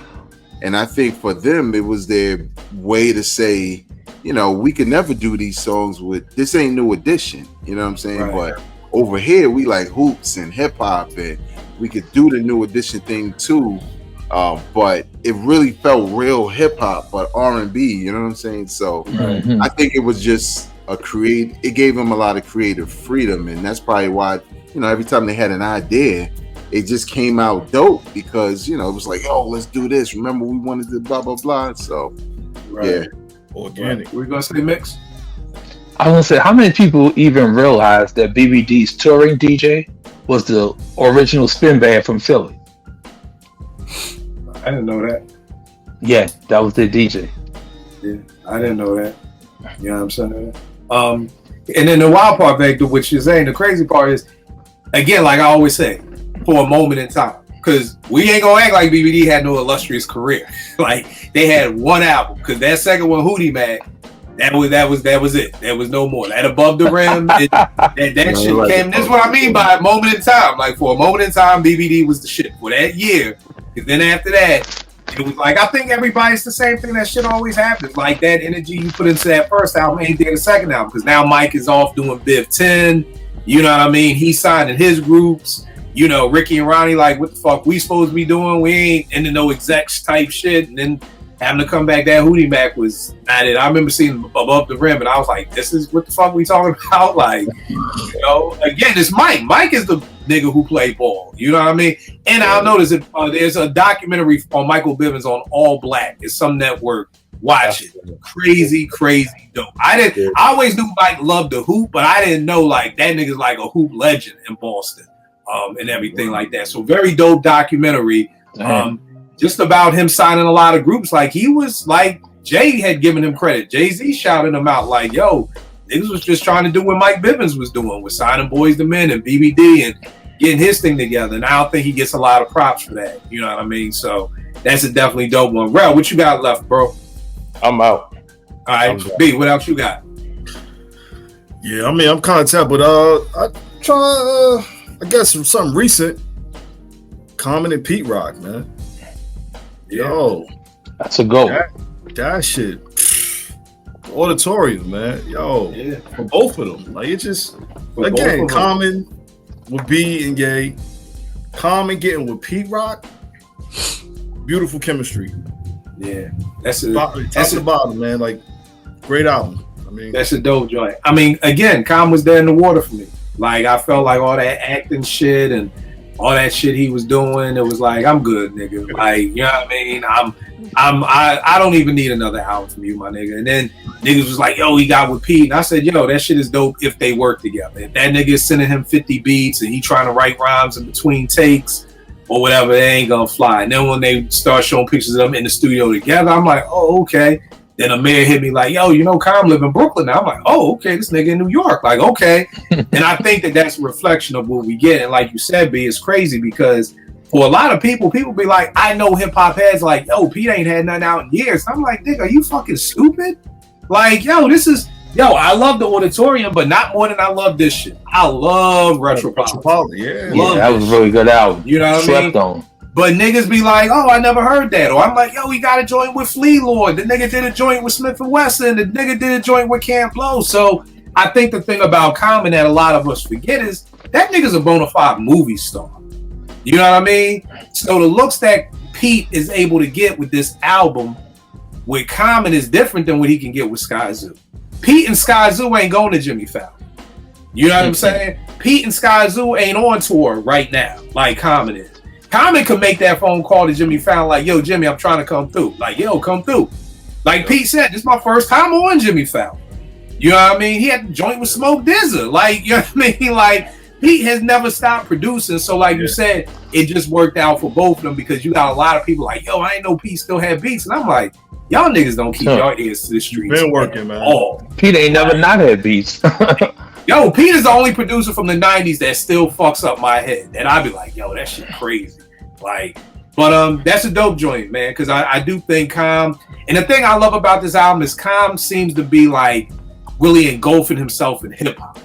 You know what I mean? Like I don't think he's doing no movies. This nigga has just, and I've always said this, I gave Will Smith credit, even though the album was whack. I think it was that Will Linium album, but Will was like, yo, I'm taking a year off from doing acting and everything, and I'm putting everything into this hip hop. And I feel like that's what you gotta do. You know what I mean? For Common to even be like, yo, we touring for the next 3 months. That means that nigga is turning down movies. And I know that nigga may be getting 7 figures a movie now. You know what I mean? So I feel like that's the other thing. Like, it's dope seeing Common freestyling on Sway or freestyling on a tour bus, you know, with Thought and Redman and them. Like, I ain't seen that Common in years. You know what I mean? It's like, it's dope to see that Common come back. So it's definitely a good shout. Babe, what you got up left? I had a couple joints. I'll just run through them real quick. I had Busta with Leaders of the New School. Leaders of the New School was a dope group with the first album. Second album wasn't that great, but you know, it didn't mean the third album wouldn't have been. But him leaving finished the group, but it was the right decision for him because it started him down a career path that was great. And also there was a moment that kind of saved him because remember when Busta first came out solo, you know, it was dope. It was kind of like we got the Busta from the group, but solo, and it was the rah dragon shit. But I'm not going to say his name, but you know, someone influencing him to change his flow for "Put Your Hands Where My Eyes Can See" gave Busta a way better range. Because remember, like he had like 2 verses of incoherent rhymes, like the Flavor in Your Ear remix and stuff like that, and I was starting to feel like, I don't know if I like Busta anymore. Like, you know, because this is too weird. But your eyes can see. I was like, okay, this. Now hold tight. Who convinced him to change his rhymes? Candyman? Nah, it's the shiny suit man. Oh, okay. I didn't even know that. I never knew that. Man, right? I never knew that. That's a good way to put it. Right. Okay, I never knew that. Yeah, he just said, you know, because you know they was working on it, and you know probably listening to it and feeling like something was missing. And he was like, "Yo, just use your regular voice." When you think about it, like even Busta's without the antics, he got a dope voice. Yeah. And it was, you know, one of the best things that could have happened to him, you know, as he went on to kind of switch flows and go old Busta, new Busta, and all that, and it all kind of worked. I had R&B too. Casey and JoJo ruining Jodeci, okay? Pretty much. Now, I like 1 or 2 songs from them together, I guess so, like Boys 2 Men and shit. But Jodeci, the 3 albums, like, how do you stop right there? You know, now they had a 4th album much later that was actually good. Very good album that nobody talks about, man. Nobody wanted to hear it. My wife loved Jodeci too. When that came out, she was like, "This ain't good." I'm like, "Are you crazy? It sounds like Jodeci." Like nobody want to hear that shit. Right? Like it's too late. But yeah, I think in some ways it worked for Casey and JoJo because you know they had hits as a duo, but it took away from Jodeci because it wasn't like Jodeci was on a decline when they did that. Like they just stopped the momentum. So Michael Jackson linked it with Quincy Jones. I mean, there's Jackson 5 Mike and kind of trying to be solo and try a couple of things, and there's Quincy Jones Mike, and it's just way different, you know. Bigger, better, unstoppable, all of that. So, ruining Cisco going solo. Now I was excited for a solo Cisco album because I was like, "Oh well, this probably gonna be crazy. He could sing." Nah, Into the Dragon. Right, right, dragon. He really wanted us to believe this nigga was a dragon too. Like, dog, no, you're not. Like, he's a different kind of dragon. Right. Like relax, doing cartwheels on the beach and shit. But yeah, like same thing. Dru Hill had 2 pretty. The first album was crazy, and the second album was just as good. And then you do a solo, and it literally stopped everything. You know what I'm saying? Like it I mean, they had a song or 2 in there, but yo, did you see the documentary? Like they got like a quick little 15-minute documentary just on how the thong song and the sampling and the Vida Loca shit fucked up everything. Oh yeah, man. I don't remember it. If I can find it, I'll send you the link. But it's just talking about like that Living La Vida Loca, like whoever the singer is sued him, and it just destroyed that whole song. Like, yeah, Ricky Martin, like the publishing, just everything, the sample, just like a clusterfuck. You know, his biggest hit that just, I guess, because of suing and everything like that, you ain't make no money from it. So it's kind of like you really got nothing to kind of walk away from with it, you know. And now fucking Dru Hill is fucked up. You know, niggas from Player and Dru Hill, like it's different niggas in there now. I don't even know if any of the OGs in there but Cisco. So yeah, Cisco and Nokia. I think that's it. Yeah, no Woody, the other dude. Yeah, they gone. I know people that went to see them on tour recently, and it was like, bro. Yo, it's funny because they out here at this spot, the Bethesda Jazz Cafe, and I love Dru Hill, and I was like, y'all, me and Tia go see him. them tickets like $125. I was like, fucking Cisco and Player? Fuck that, man. I'm not paying for that. Nope. Like my big boy ain't in the group no more. Like, nah, I'm good, bro. I'm good. Like, that's why you gotta be watching shit. Cause Tony was at the Bethesda Jazz Cafe, and I was like, is that Raphael Sadiq Tony, or Dwayne Wiggins Tony? Oh, that's Dwayne. I'll pass. You know what I mean? You gotta. That's the thing with these old groups. You gotta get your magnifying glass out and look at the picture. Make sure the right nigga in that picture before you be salty as hell. You know. Yo, Harold Melvin and the Blue Notes, they still tour. Rest in peace to Harold Melvin. Yo, that's heavy. How you touring and the nigga name ain't even here? Like, yo, we gotta just call it the Blue Notes then. Like, and the one who's singing ain't here. That's disrespectful. Y'all keep Apartment 5B going, talking about hosted by Kill, and I've been dead 10 years. Like, nigga, just take the hosted by Kill off. Like, you can't be like, oh, Apartment 5B review coming to your town, hosted by Kill, and I've been dead for 5 years, man. That's disrespectful. Crazy. Two quick ones. Well, actually, one. I think Mary with Babyface on the Share My World album, also the Not Gonna Cry before that. I think it put Mary where she is now, because even though What's the 411 and My Life are classics, I don't think, at the time I didn't agree, but I don't think that was sustainable for decades, basically. I think she needed a bigger and better, sound. And she got that messing with, different producers on that album. And then she was able to come back and do some of the things we knew. But it just worked for her, especially Not Gonna Cry. I felt like when I saw that video, I was like, oh, it ain't hip hop. It ain't that Mary no more. It's straight bona fide, singer or whatever. So that shit was the anthem. I remember I was working at Doll of America when that song came out. And it was grown ass women who loved that song. And that's what put Mary into a whole, because Mary was just for us. You know what I mean? And that song gave all those women who had been wronged by men, and that scene from Waiting to Exhale, like, that's what, like, I remember my boss, if I'm 50, he gotta be 65, maybe even 70. And him and his wife were like, yo, we gonna see Mary in Vegas. No way. From What's the 411 in My Life, Mary is somebody 70 years old wanting to go see her. But like you said, they're not gonna cry. When you get an anthem, you get an anthem. You know what I mean? And almost with Tony. When Tony, that love should have brought your ass home last night. That shit was an anthem in '92, man. There was grown women to the shorties in college talking about, oh, you ain't come home from the party last night, nigga. Love should have brought you. Like, there was a lot of that. That scene from Boomerang was happening in a lot of niggas' houses. Like, dead ass. You know what I mean? The only two I got left was Pete Rock saving Run DMC, that Down with the King. Was dope. Kind of gave them some life.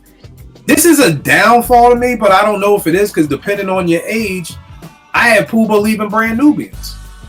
But I know my man Nick, who may be 5 years younger than me, he was like, yo, the only Brand Nubians I know is Punk's Jump Up to Get Beat Down. He was like, I wasn't really tapped in for All for One. So Pooba not being on here, I don't know any other Brand Nubians but Jamar Sadat. You know what I mean? So for some people, that's cool. But I mean, I felt coming up with, One for All, Pooba leaving definitely hit them hard. Trust me, I love Punk's Jump Up to Get Beat Down. One of the greatest hip hop songs ever. After that, they had some good songs here and there, but as far as anthems or shit like that, like, nah. Not for me. They didn't have straight up and down anthems like that. And then the last joint I got is, I have people becoming other people, which kind of helps save them. So it's like, you almost saving yourself on some old split personality type shit. So Zev Love X becoming MF Doom. You know what I mean? Rock becoming Sean P. Shit like that. Like, these niggas damn near reinvented themselves to be new people who both of them, MF Doom and Sean P, have cult followings. They had cult followings before they died. Most rappers, like, what kids say, dead rappers get better promotion. Them niggas had cult followings when they were alive. You know what I mean? So, but I think them changing. And the last thing, I got into this big discussion. The two biggest LL fans I know are right here with Rel and Vague. And I was going back and forth with these boys because niggas was like, man, ain't nobody anticipating LL new album, whatever. And I'm like, nah, man, I'm anticipating that shit. But I had to realize the key reason why I'm anticipating it is because Q-Tip is producing it. And I'm interested to see what Q-Tip was doing. If LL was just like, yo, I got a new album coming out, I'm not going to sit here. I don't think I would be hyped for it. I'd be like, all right, cool. But the fact that Tip is producing it, in the 3 songs that I've heard, I fuck with all 3 of them. I'm like, so I think Tip, not saying he's saving it, but at least for me, I'm at least intrigued to want to hear what L has to say. So those are the last joints that I had up for there. So definitely, yeah. Oh, and here's another thing. 2 Brooklyn niggas on here, so you tell me. Do you feel like 5 Foot did anything for Black Moon? Hell like, no, because here's the thing. It's like, I like Act Like You Want It. I like 5FT on that, but it's not like him not being there ever. Like, I was like, yo, where's 5 Foot? Like, I was good with just Buckshot. Afterwards, I didn't know. What happened? We weren't checking for him, man. We just wanted to hit Buckshot. Right. So I didn't know where to put that. Like, it's like 5 Foot not being a Black Moon, but he is Black Moon, but it was that. And then for Rel, who's one of my beaten up brethren, I feel like these 2 things fell under the Nothing Move category. People forget the Beatnuts used to be, Fast used to be in the Beatnuts on that first album. Out to Reap. You know what I mean? Then he left. And it's almost like nobody even noticed. It was like Juju and Les kept going. You know what I mean? So I had those 2 like Nothing Move. Like, it's almost like niggas didn't care. Like, niggas ain't care that Fast left. Niggas ain't care that 5 Foot was locked up or whatever like that. So I also had those 2. All right, Dope Show. B, where can they get at you? Tell them everything you got going on, man. Yo, just get at me on Twitter, BMAD730. You know what I'm saying? Representing the Yankees, hip hop takes, sports takes. That's it, man. I'll just be in the mix. That's all. You're a Knicks fan, right? Nah, Nets, Brooklyn, baby. Okay. Yeah. I was gonna say I'm trying Rel. I don't know if you're trying to go up, man. That November 12th game in Philly against the Knicks, because I got a lot of New York niggas talking shit like we taking over again. I'm like, y'all gonna cut that nut ass shit out. We gonna silence that shit. Let's go. We not doing that taking over shit. Let me explain to some people watching. Bro, correct me if I'm wrong. I would say basketball in Philly is probably the least liked sport. I think it's football first, baseball, hockey, then basketball. So to say you took over the stadium, it's like a wine and cheese crowd. It's almost like saying you robbed a bunch of fucking med students from fucking Penn. You know what I mean? Like, you really ain't putting no work in. Come on down and take over the Eagles Stadium. I double dog you, y'all niggas. Come on down. Now you impress me. Yeah, now I'm taking on the Eagles Stadium. Now you impressed me. Take over the Eagles Stadium. Come on down and take over the Eagles Stadium. Like Rel said, now I'm impressed. That shit never fucking happened. The ownership of the 76ers have the prices and everything is so crazy that it's a blue collar city. You know what I'm saying? And it's a little easier to take over or to buy up all the tickets for those games, and you win, and then you running around acting crazy.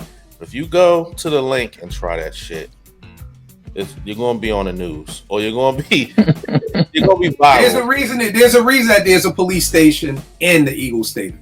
There's a reason for it. That shit's not fly. Right. There's a reason. So please don't do it. What you gonna say back? I am no Knicks fan. Let's make that clear. And I'm an Eagles fan. But let's not pretend that vice versa can happen. Y'all not going to the Garden and taking over. No, we're not. I just want to make that clear. I don't know anybody in Philly who would even think of doing that. Well, the too, it ain't none but white people in both games in both stadiums anyway. So what are we talking about? Right. Right. We all the way up there. We up top. Right, but the wild part was I had mad niggas like, oh, we came to Philly and took over. Like, nigga, go down, go take over North Philly. You want to impress me? Fucking go down Right. and take over a corner. That's impressive to me, nigga. Taking over a stadium with 70% white people in it, that shit's not impressive me, nigga. Right. You know what I mean? But yeah, so Veg, talk about the album, bro. All right, the album out right now, Bed-Stuy Vintage Volume 1, all beats produced by Kill. Also featured on the album, Rel, you know what I'm saying, on a track called Total Package. We spitting that fly shit. Also, I got another song, Do It For BK Part 2 with my homie Woods. Over some nostalgic sounding, almost like Big Daddy Kane flows and beat. The album itself is a culmination of 30 years of me rapping. I never thought I would do that because it was always a side thing for me. It wasn't my career. But, you know, Kill laced me with some beats.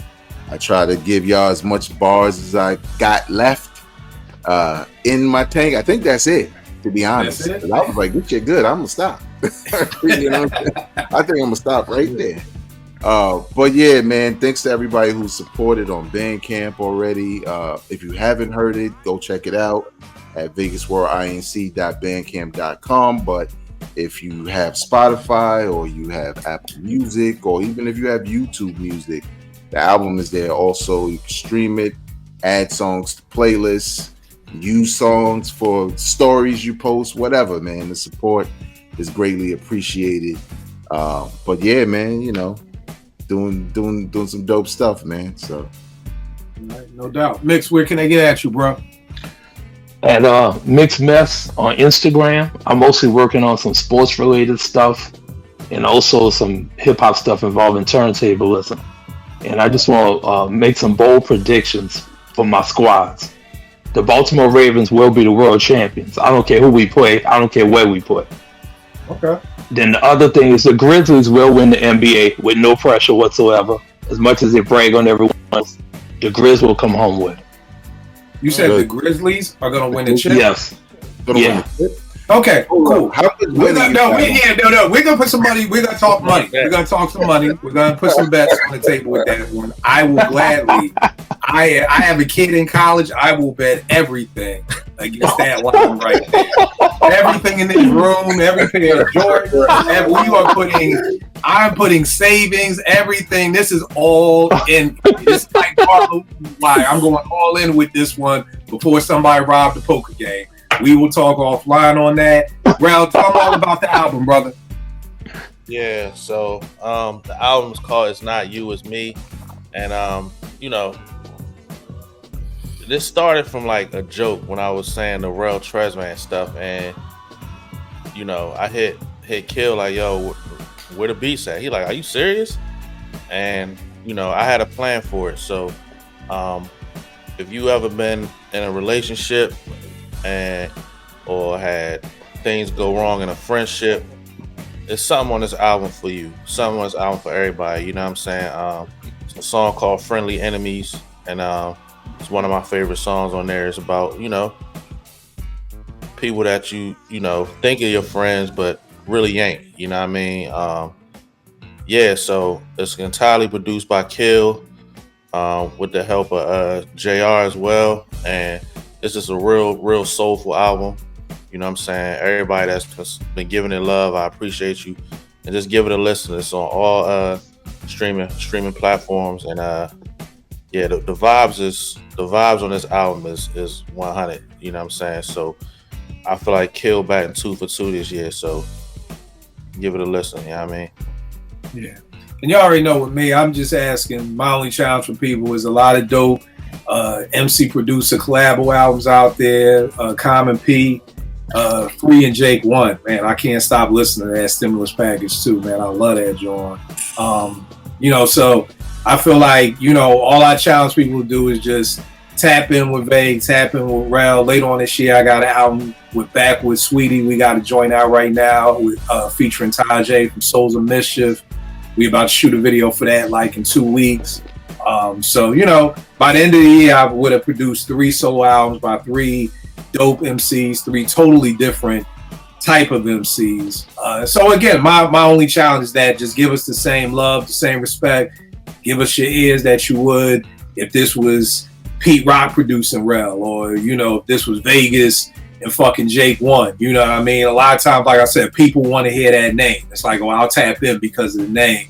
We gotta get away from that and just get into the music. You know what I mean? Because at the end of the year, people gonna be like, oh, this was a year for hip hop, but you ain't listened to a lot of shit that didn't have a name associated with it. So, and again, like I tell people, if you don't fuck with it, don't retweet it, don't buy it, I'm not that boy who'll be like, yo, buy my shit just because it's me and you know me. If you don't fuck with it, nah, don't even do it. But I double dog dare a nigga to say that they don't fuck with neither one of these albums. Like that's just my cockiness, the Philly in me coming out. Like, you can't tell me you fuck with hip hop, but you don't like neither one of these albums. Like, nah. So definitely tap in on that. You already know this. Kill 889 Twitter, IG. I'll check y'all next week, y'all.